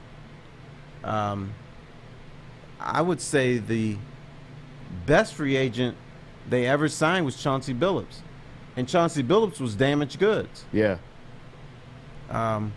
Maybe Cade Cunningham changes that. I don't know. Yeah. But Pistons, Lions, Tigers, they don't sign free agents for the most part. Now, they did sign. The Tigers' most significant free agent signing was Pudge Rodriguez because it felt like Texas was a little bit tired of him. They thought maybe he was a little bit past his prime and that he was on the decline. But what happened was Pudge got second win, comes here. Another guy said, okay, I'm going to sign with Detroit. So they got Magdaleno Ordonez, Carlos Guillen, and got a bunch of guys who came here and were enthused about being here. So you said Mike Ilitch played just as much a part as Dave Dombrowski? Yeah, because Scott Boras, he was the agent of a lot of these guys, and they had a relationship. So Scott Boras was like, yeah, we're not going to exclude Detroit. So what happened then after Dombrowski left? Because then then we stopped getting those hot names. I felt like. Yeah. See, Dave Dombrowski was brought here to build championship teams. Didn't quite accomplish it, but it was close. Kicked ass. And but everybody in sports, there's a shelf life. You can't be a coach, for the most part, beyond 7 years. You can't be a GM beyond 8 or 9 years. It's time to move on. You gotta switch out. And so Dave Dombrowski had reached that point where he's probably a little bit bored. The team's a little bit bored with him, so it's time to switch it out. It's kind of like your shoes. When you get those shoes, yeah, these shoes are looking pretty sweet, but then you start getting a little dirt on them, little scuff marks, and the heels get worn down. That's the same thing with sports. Yeah, I'm hoping, because the Pistons signed Arm Tellem. He's another, like, in the who's with agents and stuff like that too, isn't he? Yeah. Yeah, he knows a lot about the agents, free agency and stuff like that, and he knows a lot of these players. So because of his previous job, so he might help the Pistons get some guys you normally wouldn't get. I mean, like Kevin Durant, Steph Curry, LeBron James, they're not coming here. No, Kevin Durant might. I feel he's ring chasing he's not all the coming way. Here. If the Cade pans out, but yeah, you're probably right. I'm a slappy. Look at my teal jersey. Obviously. I mean, he would, but he wouldn't. To his point, he wouldn't have gone to Golden State if they weren't great. Yeah. So maybe the Pistons become great. Maybe they become that Golden State team, but they would have to accomplish that to attract Kevin Durant. Yeah. Well, the other thing too, Arm Tellem's not really like the hot name anymore, or Rob Pelinka. It's a LeBron's guy. I can't think of his name right now. Right. Well, there's Maverick. Yeah. Yeah, Maverick Carter. Right. I mean, hope they get it done. I like having Arm. They said that Arm Tellem was grilling Cade Cunningham in the pre-draft processes to make sure, because he's been around guys. You can kind of tell their true intents and stuff like that. Right. So I like that he's in that process. When we come back, we're answering some of the Lions training camp questions after this brief break. Woodward Sports. Welcome to the Call Sam Chopper Shop, where you can win a custom-built chopper while helping our veterans at the same time. Watch as the Bad Pig Custom team turns this bike into a one-of-a-kind classic chopper. And when it's finished, we'll be donating the bike to Volunteers of America, Michigan to raffle off in support of our vets. A great cause to give back to those who've given so much. Watch for Call Sam Chopper Shop episodes on our social media channels and get your raffle ticket today at callsam.com/chopper shop. Welcome back to the Bald and Bold. I'm joined by the legendary Terry Foster in the building. He actually has to get going about 15 minutes or so. You seen your daughter coming back from our rival Chicago. Yeah, I just dropped her off Saturday. And now she's already back. Chicago sucks. You heard it here first. Confirmed. No, she got to get her hair braided and got to do some other stuff. And she didn't want to do it in Chicago. Yeah. Because she's got her girls here, so I got to go pick her up. Is that your least who's your biggest rival for the Lions to you? Like, is it Chicago? I hate the Bears. I would say over the years it'd be the Bears. Yeah. Because in the 70s, that was a fierce rivalry. And the cities are so close together that they kind of hate each other. Yeah. So the Lions don't have rivalries like they should, but it's probably the Bears. Yeah. For me, it's all day the Bears. And I think part of it for me was the Calvin Johnson rule, the catch, no catch. Oh, my God. That pissed me off so much. I was like, that's a catch. See, what I think happened, Calvin caught it, and he just laid the ball down. Yeah. And if he was a cocky dude who would have been dancing, he would have been good. Right. But if he was a fathead, he'd be doing all this with the ball in his hand. But Calvin just said, okay, I'm sitting the ball here. That's my touchdown. Yeah, that, to this day, I think even more than the picked up flag in Dallas, that burns my ass more than anything. And I know Dallas should probably hold higher on that list for me because it was a playoff game. But I was younger then. I was more emotionally invested in the game. That just it scarred me, man. And to this day, it's fucked the Bears. Calvin thing was just ridiculous. It was ridiculous. Stick, you're in the producer booth. Who's your least favorite NFC team, NFC North team? I hate them all, baby. Yeah. I don't know. I've taken turns over the course of the history to hate them all. When Dante Culpepper was doing this dumb shit, remember that every time? I hated the Vikings. You know where he didn't do that? Here in Detroit. I hated that when he was with the Vikings, and then obviously, you hate the Packers for being the Packers and being so great, and then here's what the you Bears never, hold on to the here's 1980s what you never had to championship. experience. Yeah. When I was a kid, the Vikings beat the Lions 17 times in a row. So that means they went like almost 9 years never beating the Vikings, and it would always be some bullshit. It would be like every game was like 16-13, and the Lions had a shot to win every game, but something would happen. The Lions would do something stupid, or Fran Tarkington, who was the quarterback, who never passed, would complete an 18-yard pass on 3rd and 17. You're like, what is going on here? Or somebody hit some miracle free field goal. That's what's become with the Bears. It's not that they beat us 17 times in a row, but like when they beat us, it's like in the most clunkiest fucking ways. Like Mitch Trubisky never impressed me ever. A single time, I think I see him run the ball one time. I was like, that white guy can run. You know what I'm saying? Like, maybe that was it. But like as a passing quarterback, no. But he always somehow, as of late, pull out these clunky ass wins against us, and I just fucking hate the Bears, man. Right. And it's the NFC North. A lot of those games are played in the mud, or they played rough. Yeah, it's just rough. Yeah. So they got some rough folks on that field. So, if you want exciting football, NFC North, or it used to be the NFC Central, was probably not for you. Yeah. But you get games that are decided by not making mistakes, and sometimes just being tougher than the other guy. Yeah. Yes.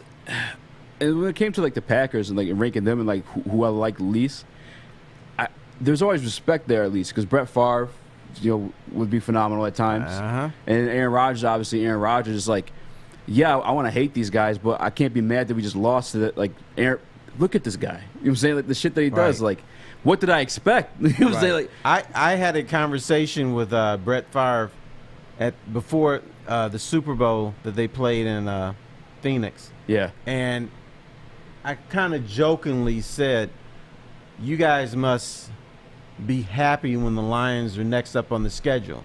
And he said, actually, that's not the case. He said, he didn't say he respected them, but he said, the Lions actually have good athletes. He said, their leadership may not be the greatest, but we know we have to play well to beat them. He says, and I always play shitty at the Silverdome for whatever reason. Yeah.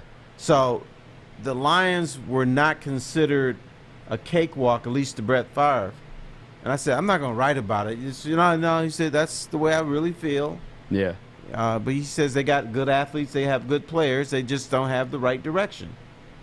If there was any one player from those rival teams throughout history that you could take, you could make them a Lion today, what player would it be? Way back in the day, I think maybe the linebacker Dick Butkus. Because Dick Butkus... That's the Bears, right? Is a Bear. Now, Dick Butkus was on situation comedies. He was portrayed as this sweet guy. Everybody loved him. Dick Butkus was a motherfucker. He not only would tackle you, but he would twist your knees and make you not want to carry the football anymore. He used to harass the entire Lions team. Yeah. So if you bring him in, A, you bring in a great linebacker, and then B, you bring in a mentality like, okay, we're the most swolled up people here. And I think that's what the Lions were lacking, because the Lions for so many years wanted to bring in character guys, which is fine, but everybody can't be a choir boy.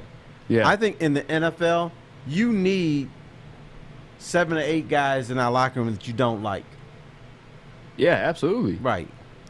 And so the Lions didn't do that, and that's why they passed on Randy Moss. Randy Moss scared them, and so they brought in Terry Fair, who was supposed to be a kick returner and a corner, and he was neither. Yeah. And I had a conversation with Ron Hughes, who told me that the conception that we didn't want Randy Moss because we were afraid of him is not true.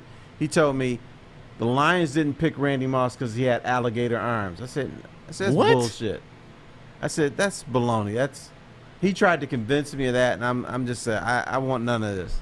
That is absolute bullshit. It was. Did he have short measurement arms? I feel like people didn't give a shit about numbers like that back then either. People weren't like. No, first of all, he had arms out to here. That's what. Okay. He wasn't afraid to go over the middle. Yeah. That was an excuse. Hell yeah. And I got to see him play live because he was in the Mid-American Conference. I used to see him kick Central Michigan's ass once a year.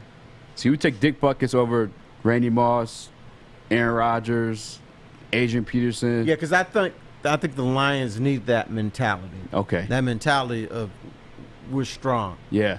We're tough. Yeah. And you can't mess with it. And plus, he would, if the Lions were here, Dick Buckets was scaring so much the Lions would turn into this. Yeah. No, I agree with you actually that the Lions need that mentality because like if you look at the history of like Detroit sports and the teams that have one, they've had that. If it wasn't an asshole toughness, it was still like a toughness like the going to work Pistons. I'm saying we're like, we're here. We're gonna be here all night. We're gonna give you that work. And you go back to the Bad Boys, same type of situation. Was it Bless You Boys? Were they tough? Were they known for being gritty at all? Yeah, probably. I mean, but baseball is different. I mean, yeah. If there was a fight, I don't think you were scared of them. But it was more of a mentality. And I'll give you an example. In 1990, the Pistons are playing at Seattle at this awful arena called Key Arena. Key Arena was like a glorified high school arena. So at halftime, the Pistons are getting their asses kicked. They're down by 23 points. And the Seattle Seahawks are running off like, yeah, we're kicking their ass. We're kicking the defending champion's ass. Yeah. So anyway, the press room was by the Pistons locker room. So I walked onto the court partially with Isaiah Thomas. And I said, rough night. He said, I can't guarantee we're going to win this game, but this game is going to come down to the last possession.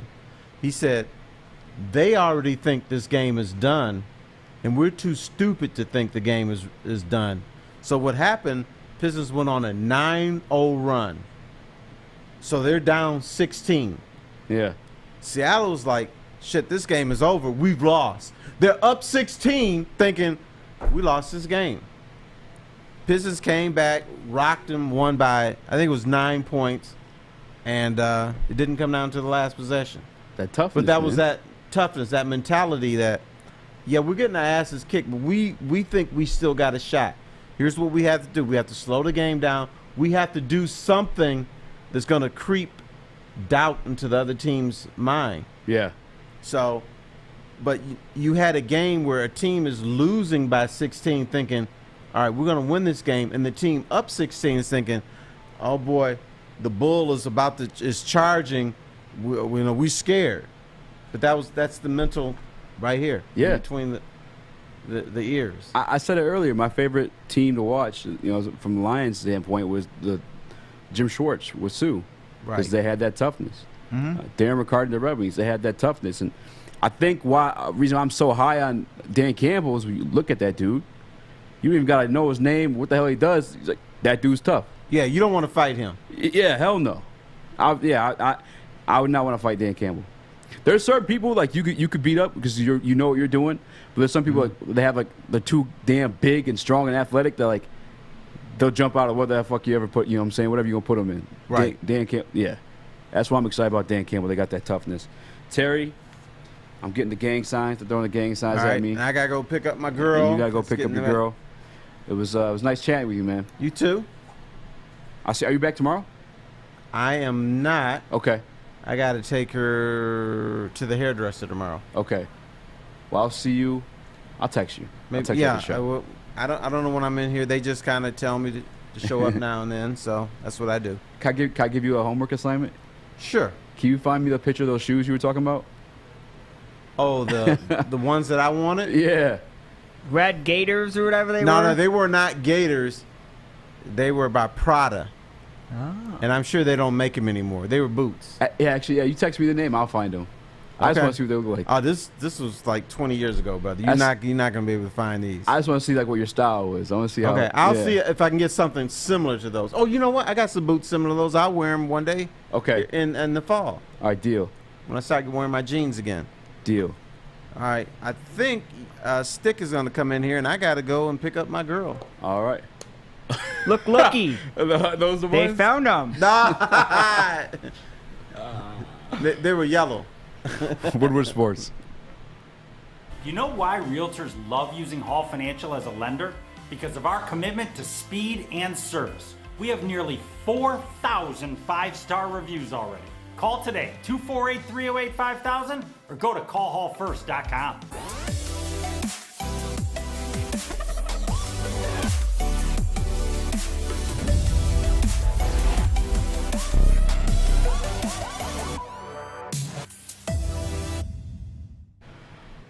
Welcome back to the Bald and Bold. Unfortunately, that's had to change. We have to change it to the Balding and Bold. That's my man Stick. I thought we changed it to the beautiful. No, just the beautiful, baby. It's beautiful, baby. It's beautiful, baby. I'm gonna hit up Lavar for everything, every little drop I need. That guy, you say what you want about him as a father and stuff like that. He is a hell of a salesman.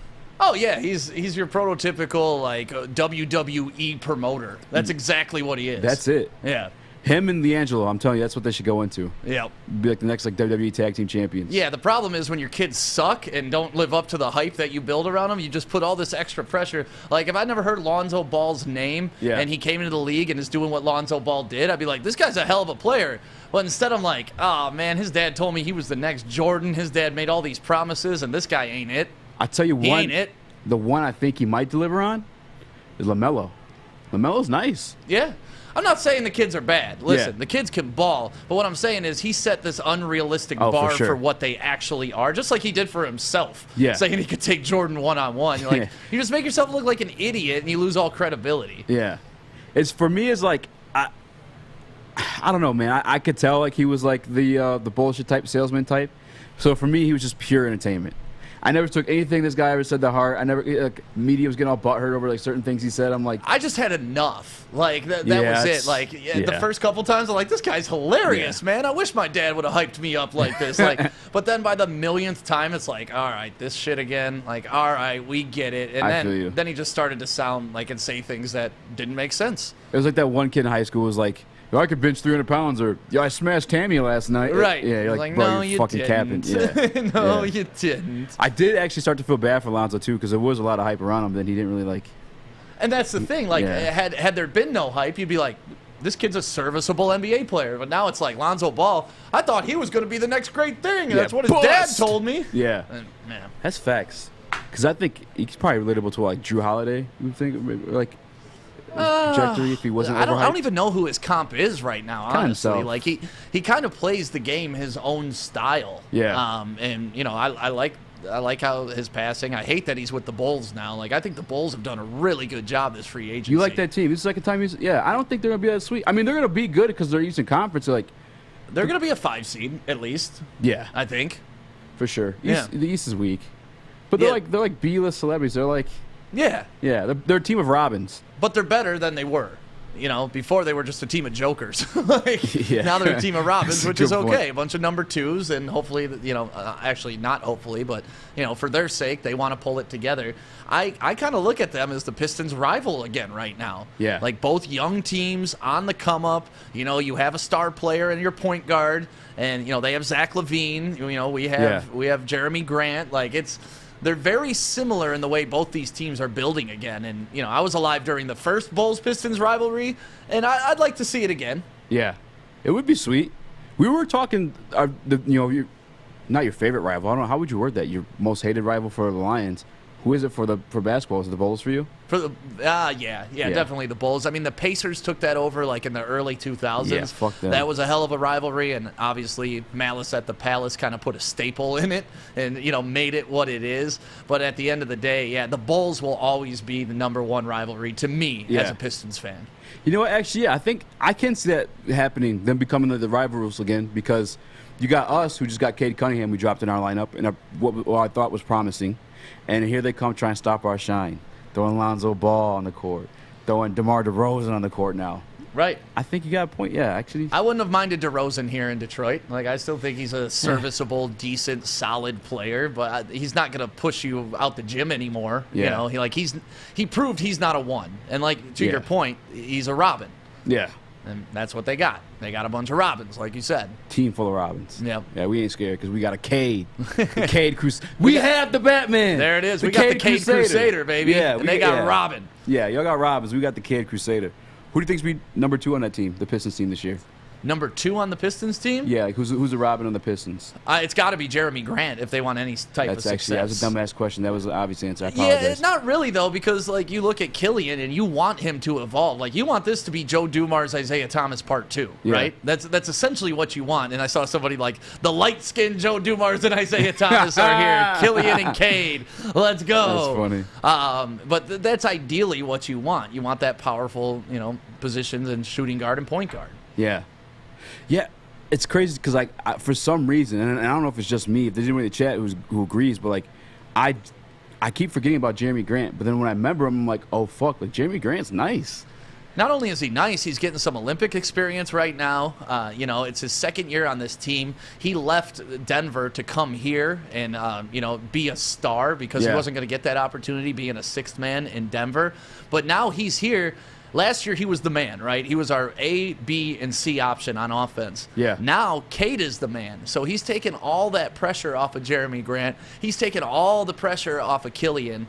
And I think they're going to play better because all the pressure's on Cade now, and they can just play basketball. Yeah. His style of play, too, I feel like takes the pressure off of all those guys just because he's a pass-first guy. Who, Cade? Yeah. Yeah. You know what I'm saying? He's just going to get you guys, like, instead of you creating your shot or forcing your shot, he's going to get you where you're most able to make it. Yeah, well, that's what Casey keeps saying about him. He keeps using the word connector, which is I love because that means you can put all these different pieces around him, and Cade is going to make them work. Like if we're running a big lineup and we got some big men clogging up the paint, Cade will connect them and make sure we have a nice perimeter shooting game. Yeah. If we're starting Olenek and stuff like that, we're going to make sure we spread the floor. So being a connector, and that's what the term that keeps getting used, gets me excited because really it just means ultimate team player. Yeah. No, I'm pumped because he's going to lob them up to the big guys. He's going to get Kelly Olynyk open where he's, in the corner shot, wherever he's going to shoot from. And people are bitching about that signing. I feel like they're tripping because, like, I think you were talking about Steph's contract in the morning show. $40 million. $45 million. Yeah. This guy's a quarter of that. So he's obviously a quarter of the player Steph is. So he's getting a quarter of the salary. $12 million in the NBA is not a lot. Like, newsflash. Like, look at these guys' salary. We're not paying them a whole bunch. That's his value. And that's the thing. We only had $17 million in cap room, and if you looked at who was in that $17 million range, there isn't anybody that you're going to bring in. You're like, oh, God, the Pistons are going to be world champions again because we signed this $17 million player. That just doesn't happen. Yeah. Like, Chris Paul was $30 million. Kawhi's going to be $30 million. Those guys were out of the conversation just based on salary cap alone. So, like, if you expected a big piece to come in here and be a game changer, you just had to look at the salary cap and understand that wasn't a possibility. You needed a good role player, and I think we got even better than a role player. Yeah, and plus Terry pointed this out to me yesterday. It's going to take some time for Cade to even gel because, like, the college season, only 32 games. NBA, he's jumping to 82. Right. Against grown-ass men. You know what I'm saying? So it's going to take him some time, too. Like, I'm still fully expecting play-in just because, again, he's going to get guys open and we'll win just based off team ball. But we're another year away before I'm ready to spend the whole fucking $30 million on somebody. Yeah, well, and we got to see what these guys can do. That's part of it. Yeah. Like, this is a young team. This is a young core, so we don't know their potential yet. We haven't seen them play together as teammates. So we're going to see a little bit of it the Summer League, When does that start, do you know? Sunday. This we Sunday? See Cade play Sunday. Get the fuck out of here. here. In a Pistons uniform. Are you serious? I swear to God. I think that's, yeah. It's on ESPN2 at 8:30. Bro, not that I have it that? in my book or anything. Juicy, did you know that? I did know that. But you know what? I wanted to come here and drop a little topic on you guys. You're talking about Cade. And Stig mentioned the potential. But can we chill on the Luka Doncic comparisons? What are you guys' thoughts? Hold on. Hey, it's Fish. Can you turn his mic on? Oh, you gotta be kidding. Come on, Fish. It's okay. It's okay. His mic's on. Now it is. Okay. It's been on for 5 minutes. Oh, I can't hear him. The public didn't hear me. I'm restating this conversation.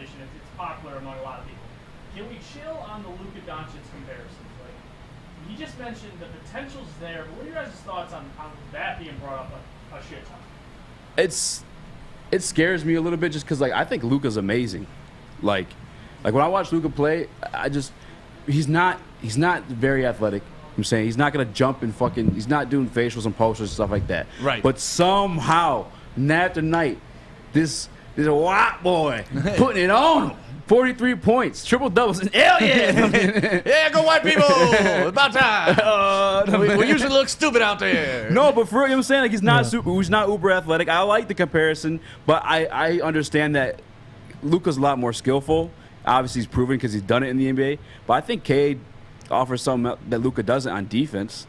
That's the biggest thing defensively. But like Luka's, I mean, you guys mentioned the guy's been playing pro since he was like 2. All right, the guy's been a pro for like 5-6 years. European pro, though. All right, I but mean, at least European like pro. I'll put it like this: while Cade was playing high school basketball, he was playing overseas against grown men. There's the difference. All right, only I think that's just matured his game how'd that a little work bit. out for Darko? Well, I'm just saying like that. I think that's where his playmaking. Luka's superb. I think he's better. Well, let's get into this because we can pull up Luka's stats his rookie year, and we can see we can do a comp and see if it's going to be over under for Cade coming into this year. And let's do that next. You guys want to do that next? Let's do that next. I'm down. All right, we'll do it next right here on the Woodward Sports Network. Tony is a third-generation logger that has a simple, practical approach to life and work. That's why his Coast DX342 knife is perfect for him. The stainless steel blade is rust-resistant and made for all-weather use. And the double roll-lock safety ensures that it will never inadvertently close when he doesn't want it to. That's why Coast is trusted tough. Welcome back to the Balding and Bold. Just kidding.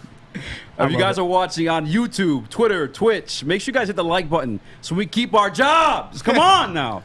But we were having a nice little debate. Thanks to Juicy Jeff dropping a nice little topic. Was Cade Cunningham worthy of comparing to Luka Doncic? I mean, he's the #1 overall pick. So if you can't compare him to the greats right now, why did we draft him #1 overall? That's a fucking good ass point. That's part of what I'm thinking. Like Luka wasn't a #1 overall pick, but he had a tremendous year, obviously, as a rookie.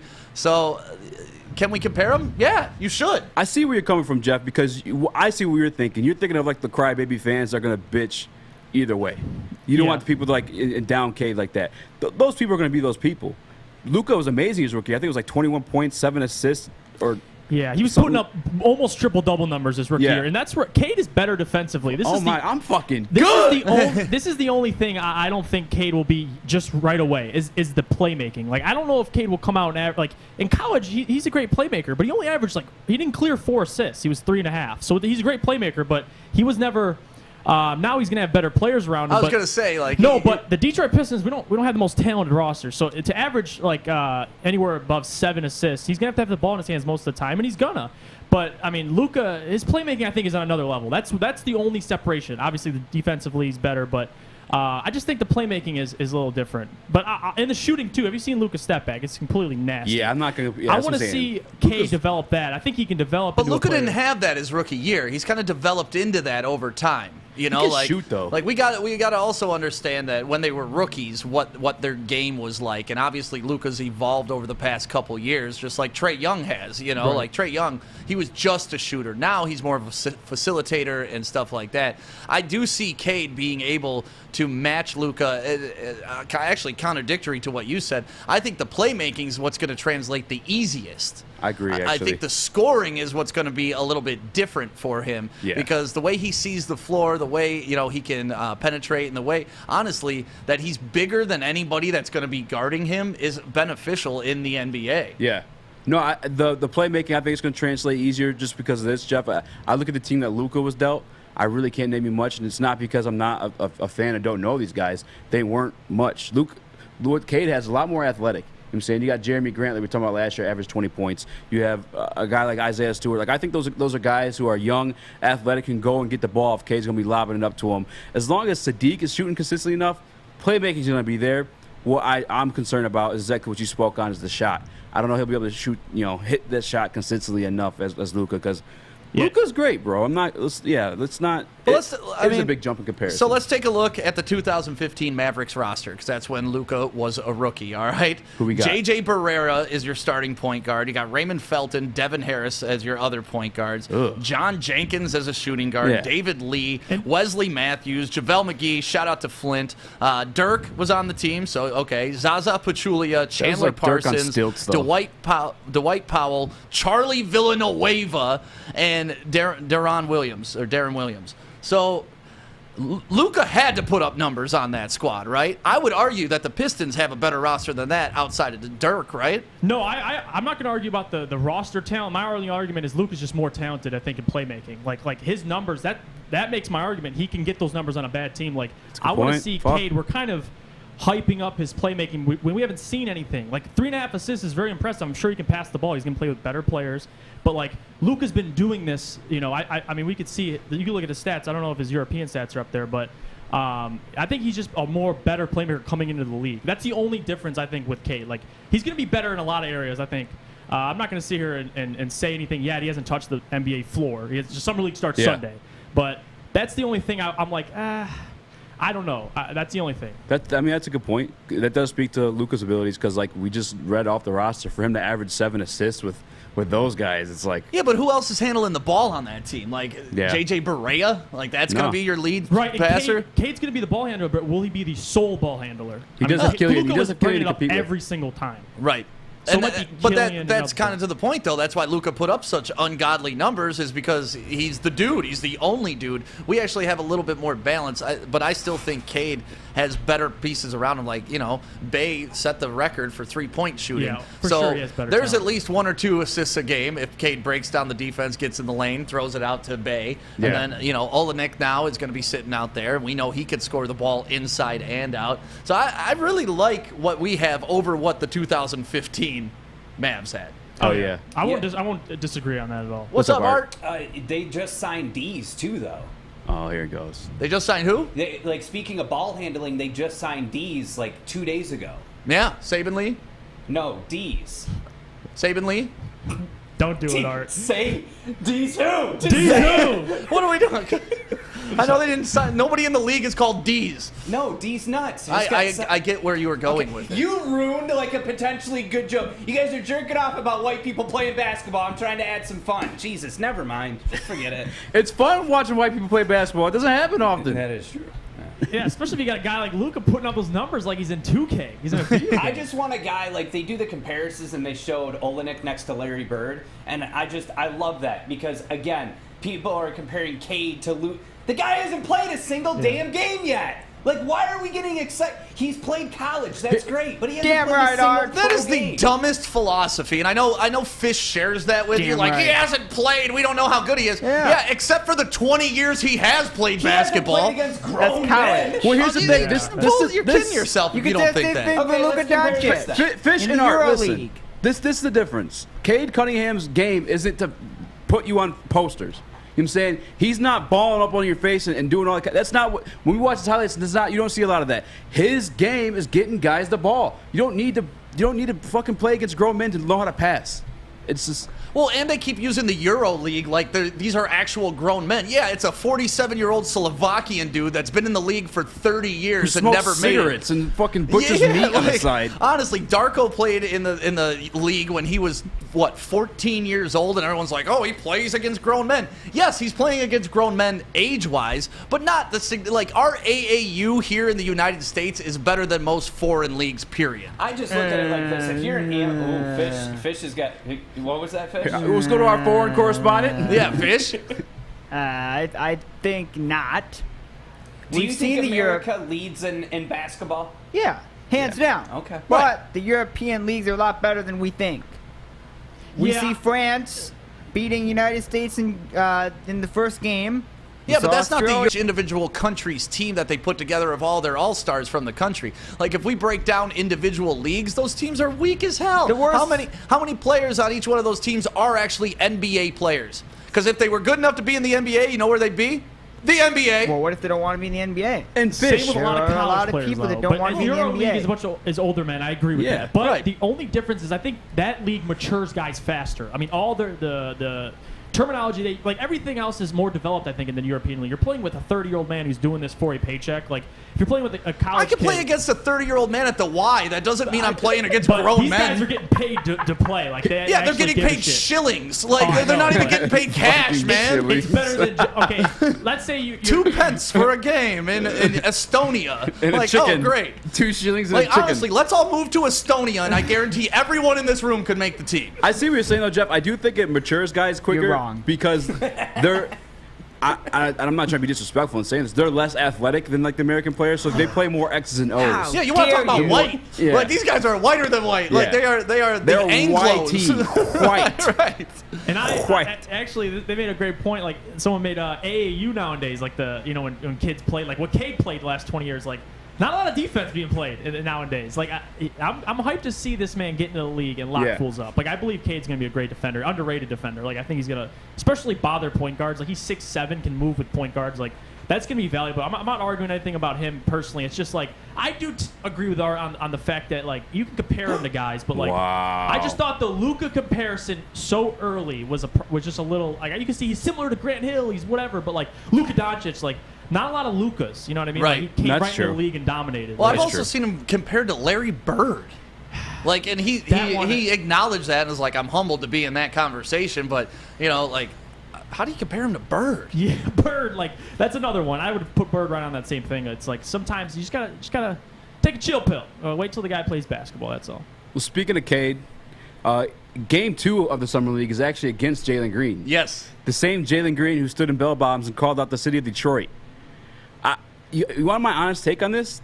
I think Jalen's going to have some better numbers. Probably. I think we get the dub, though. And I'll take that. That's what I want. You want the dub. And it depends on the numbers you're looking at. Jalen Green is going to be a better scorer than Cade, I believe, in Absolutely. this league. Yeah. But is he going to be a better baller? And that's what Rashad Phillips was going back and forth with on Twitter. There's a difference between being a basketball player and being a baller. Yes. And, Jalen's kind of a baller. Cade's a basketball player. He understands the game. He understands the positioning of it. And Jalen appears to me, and I don't know if this is true, I don't know the man personally, but he appears to be more self-centered than Cade. You wouldn't say that if we ended up drafting him. If we ended up picking him, we'd be all over his ass. Like, oh, he's so great. No. He's green. When I saw him green. show up draft night in that shiny suit We with bell would've bottoms. fucking complimented. No, we wouldn't. Yes, we would have. Dude, honestly, go back and There's watch the nothing to broadcast. I said if he correlate it wore to. that and we drafted him, he'd get robbed in Detroit. But like everyone robbed knew day that one. you were going to pick Cade. If we had the second pick, we picked Green. You guys would have loved to say, "Oh my If we God, had the look second at that! pick, Yay!" Yeah, of course, because that's the second best player. That you would celebrate that. But we had the number 1 pick, so we took the number 1 player. Yeah, but you dogged his outfit because he wasn't. You knew he 'Cause it wasn't going to be a wasn't Piston. If he was a Piston, you'd love it. They would have dogged his outfit regardless. That outfit, I mean, he looked like old school MJ, like Michael Jackson. No, I keep saying this. If you ever watch Def Jam How to Be a Player with Bill Bellamy, if you guys haven't seen it, all you young kids watch it. It teaches you how to be a player. Great movie. But there's his What's the uncle movie? in there that like gives him advice, and he looks like a little old dude, but he looks exactly like that. Froed out hair, shiny suit, like big collar on it, and that's the OG right there. And I get what he was trying to do, but to me, I read that as, listen, this guy's all flash, zero substance. 100%. Cade, all substance, zero flash. Wouldn't have and that's said what that I if love. he's on our team. Well, yeah, of course, Fish. If he's on our team, I'm going to root for him. But at the same time, I can still be like, that guy probably doesn't fit into Detroit. Yeah, because he's not on Detroit. Right, thank God. But if he was, you would have said, "Oh, Cade sucks. This Green No, guy's gonna no, kill no, Cade. no, He's no, gonna no, whoop the no. shit out of him in the You're first lying. game. No. Quit Pistons lying, are gonna win Fish. by 7. I'm not lying. Fish, you are lying. That would be capping. pure facts. Fish, you If capping. I know you guys. You guys would have done the same thing with Jeff and I'm Green. going to send Adam in there to shank you. You know there's That's like fine. you know there's catfish. I've been shanked and fired 1 billion times. Nothing new. That was awesome. All right, when we come back, we'll continue this debate and many more right here on the Woodward Sports Network. It is the Midday Show. My name is Stick. That is Easy. And we'll be right back on Woodward Sports.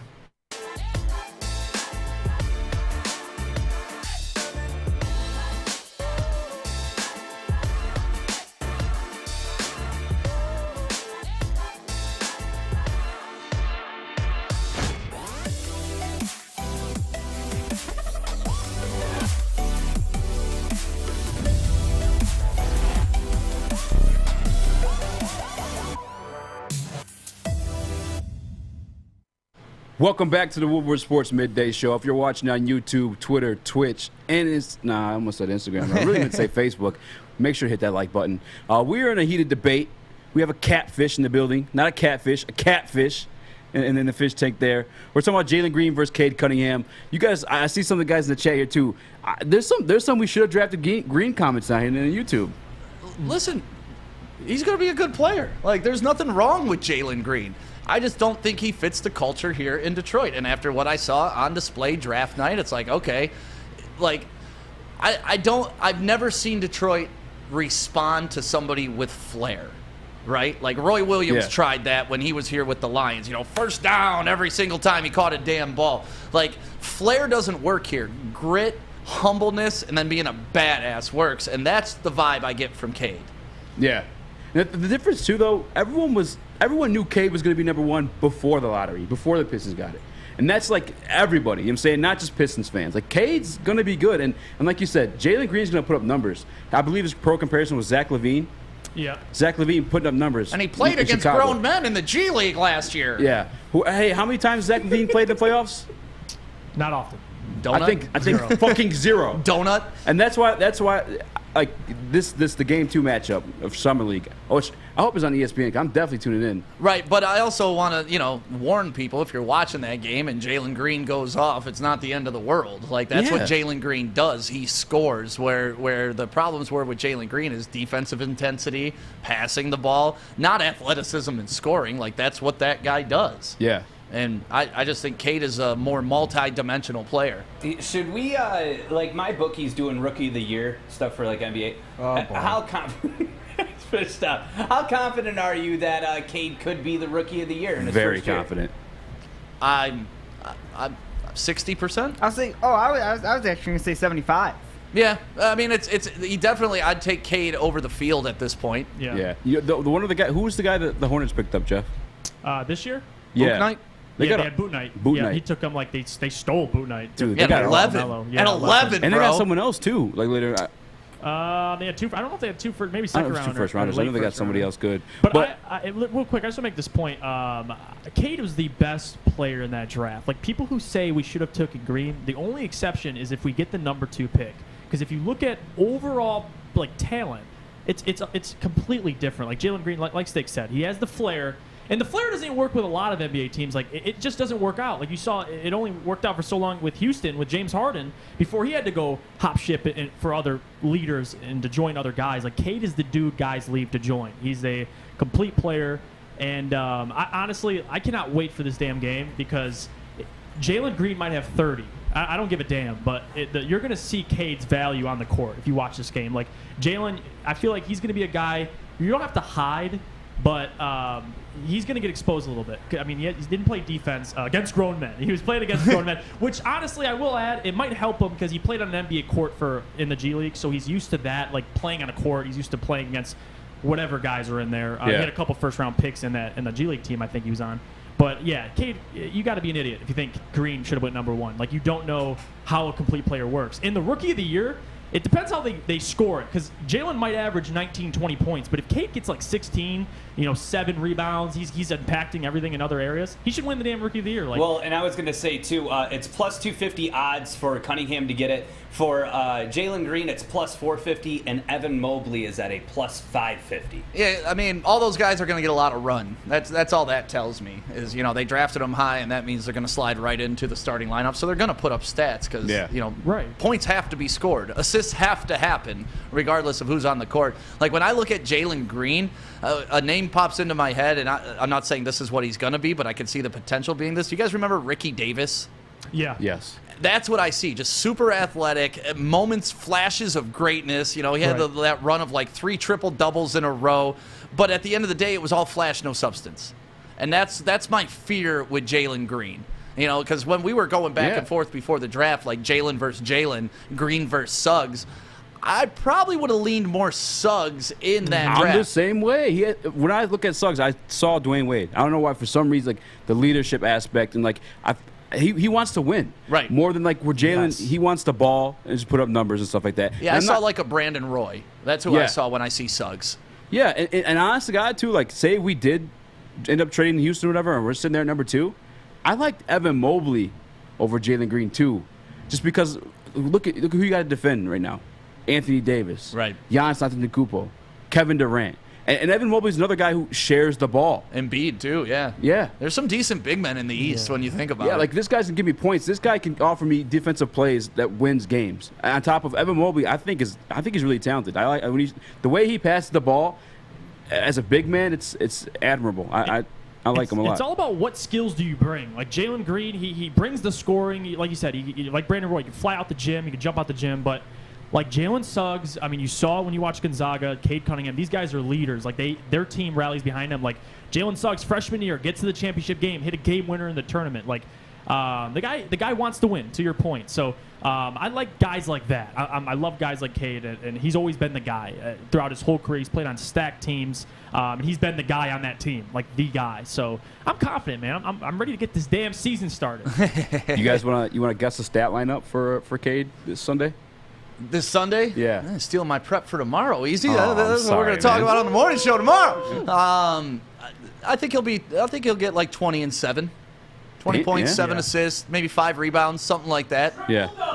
That's not quite, but He's going to do a triple-double.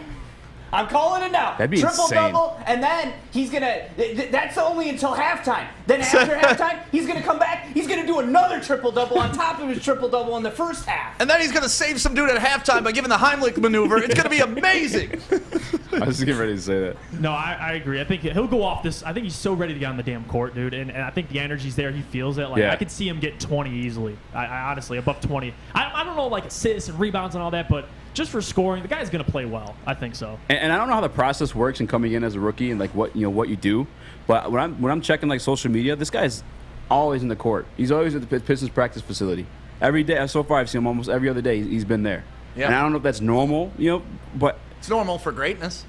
Exactly. Exactly. You know, he's not a dude that, hey, got drafted, popped bottles, and went to Cancun, went to Tulum, where all the other NBA players go, you know? Yeah. He went to the gym that night, and then he literally got drafted, flew from New York to Detroit, hit the gym with the Pistons, went to the Tigers game, did a couple rounds in the city. He was here in Birmingham at one point. There was a massive crowd around him, and that's another thing that Cade brings that I don't know if Jalen Green would have brought to the team is this buzz and this aura about him. You know, like what has happened to Pistons fans lately in the last, 6 days? Every Piston fan has come out of the woodwork. Hell you know, yeah. like Pistons Twitter has been insane. And I know some other media outlets say, oh, they only got 15 fans, the Pistons, and they're all on Twitter. Dumbest shit I ever heard. Yeah, it's because not true. in 2004, 5, 6, 7, when we were rocking, the Palace was a club night. It wasn't even going to a basketball game. You were going to a club night. Girls were wearing dresses. Like, it was a thing. It was where you need to be seen. And now, if we can match that at LCA, it's going to be awesome. I'm pumped, man. I can't wait. He's the start of the puzzle, man. Like he is the piece. Like every team, there's a point in basketball through every team has where like you're bad, and there's a time where you start, everything starts coming together. And I think that Cade is the very, not the beginning, because we're already working. We have Sadiq, we have Isaiah, we have Killian, but he's the like little icing on top. It's fucking crazy we have Cade coming in. It's still Gotta blows get my you mind. excited, man. I'm Fucking pumped. ready. So yeah, this Sunday, 8:30, we get our first look, which is pretty sweet. And I think we're going to get our first look at those Sean Don unis, too. Yes, sir. Oh. Now it's officially Big Sean season, too. I've seen they rolled out the court. Did they roll out like actual jerseys? They seen pictures of that out yet? I've seen the practice jerseys. It says Pistons, and it's got the world and like Sean Don over it. Yeah. You know, it's just that basic one. But yeah, I'm assuming we're going to start to see little bits and teasers of what Big Sean's been working on with the Pistons marketing agency, which is, they've done an amazing job, like incredible. And I'm not just here to stroke the Pistons marketing because we love them, but honestly, like bringing in Martin, instilling the 3-1-3, the D-up mentality, all of those things like are breathing life into this slowly. You know? No, it's crazy. It's all cooking together. And you weren't confident in Cade as a pick just from like him versus Jalen Green. you should be confident in Troy Weaver and what you've seen him do in the 1 year that he had last year. All of the talent that he found in one round, which we were talking about it, we looked over KCP's draft, and we were like, look at all these guys that are bust between 1 to 10. Bust. This guy, Troy Weaver, went from beyond. What did he get? Stewart at 17 and Sadiq Bey at like later than that? It was, I believe, 16 and 19 last year when we got them. You know what I'm saying? Bay at 16, Stewart at 19, I believe. Quality NBA stars. If your eye test doesn't tell you Cade's the real deal, you should at least have the faith in Troy Weaver that he made the right pick. Oh, so I believe Troy Weaver in everything that he does now. Like, until he gives me a reason to doubt him, I believe him. Facts. 100% agree. You know, it's pretty much the same thing with Brad Holmes right now, too. You know, like, that's the cool thing. And with Steve Yzerman, you know, like, for the first time in a long time, I think we can look at all of our GMs. Avila, we can have that conversation. But we can look at all our GMs and have hope. Yeah. You know, it's not Matt Millen. It's not, you know, like, ugh. Yeah, I think the hope for the Tigers. Stan Van Gundy. Sorry to interrupt you. No, you're good. You're reliving nightmares in my head right now. You needed to bring that one up. You got to bring the Stan Van Gundy one up. God damn it. Yeah, if you don't have faith in Avila, though, I think you have faith in AJ Hinch from like what we've been able to see this year. I do have a lot of faith in AJ Hinch. Which I like, and I questioned it because of all the whole cheating scandal and stuff like that, and I want to know like how much of that actually attributed to his success. But like, from not being a Tigers fan after they got rid of Dombrowski to like watching what is going on now, like, there's some hype around here. It's not just because of Miggy. They're winning games. They went on a 7-game win streak at some point. Yeah, I wasn't down on Hinch because he cheated. Like, you know, baseball, if you ain't cheating, you ain't trying. Yeah. If you're banging trash cans, that's fine. Whatever. Stealing signs has been going on since the beginning of baseball. What I didn't like about Hinch's response to it initially was I didn't know what was happening. And it's like, okay, well, that's two things. That's two problematic things. One, if you didn't know what happens and you're the head coach, then that means you don't have a pulse on your locker room. Yeah. Or two, you did know what happens and you're lying about it, which means you're a liar, and I don't like that shit either. Exactly. So, like, the way he responded, but since then, he's owned up to it and said he was a part of it. He overlooked things that he probably shouldn't have overlooked. Yeah. And we're moved on from it. He's in Detroit now. The trash can stuff's over, and we have a good coach here, which Gardenhire should have been our hire before Osmus, but we're here now. Yeah. You know what trips me out, too, is, like, baseball, I feel like coaching doesn't matter as much because you're not really. Oh, it does. You think so? It matters almost. Because you're really just setting the lineup. That's not doing true. Everything That's else, not no? true. There's shifts. There's how you pitch each hitter, finding their weak spots. Like, there's so many intricacies to baseball that the coach is major. Like, when you're bringing in a pitcher, you know, that was one of the knocks on Leland back in the day, is that he would give up on pitchers too early. And he would bring someone in, they let up the run, and it's like, well, you probably just should have left him in. Yeah. Like, baseball, it may not be as aggressive as you're saying, but when you make those decisions, they impact the game probably bigger. Yeah. Yeah. The baseball managers are super important. Super important. Like, what about, like, developing players? You think the players, like, just who they are, or is just, like... That comes with your coaching staff. Like, you need a good hitting coach, you need a good pitching coach, you need a good position coach, and, you know, stuff like that. Because Miggy's back on fire, obviously. Like, what is the research? Is it can you like credit AJ Hinch with that, or is it just Miggy? You know what I'm saying, like stuff Miggy's like that. Miggy's gonna Miggy, man. Yeah. And you know the thing with Miggy is, and this could be a stereotype, it could not be. I'll have to really dig into the numbers of this, but normally as the season warms up, the players that are from south of the equator, they warm up. Honestly, because that's the weather they're used to playing in and stuff. But Miggy can hit in anything. But, yeah, you got to give credit to the coaches when somebody goes on a hot streak. But at the end of the day, like a guy like Miggy, that's just pure talent. You leave that guy the hell alone. Yeah, Miggy's on Miggy. Yep. When you said, too, I think of the opening day photo of, like, was it snow? Oh, the snow. It was beautiful. Man, that's fucking awesome. Beautiful. Man. That and the Megatron snow picture are, like, my two favorite Detroit snow pictures of all time. Absolutely. Think that's it, Easy? That's it? That's it. Oh, my God, it's 102. Yeah. All right. We went over. We made it. Yeah.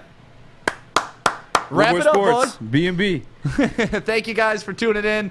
We will be back tomorrow, 11 to 1. Easy's going to be on again, and you're going to have Nick Leach on with you tomorrow. What? Yeah, it's going to be fun. That's what's up. Yeah, so you guys have a great Thursday. We will see you tomorrow right here on the Woodward Sports Network.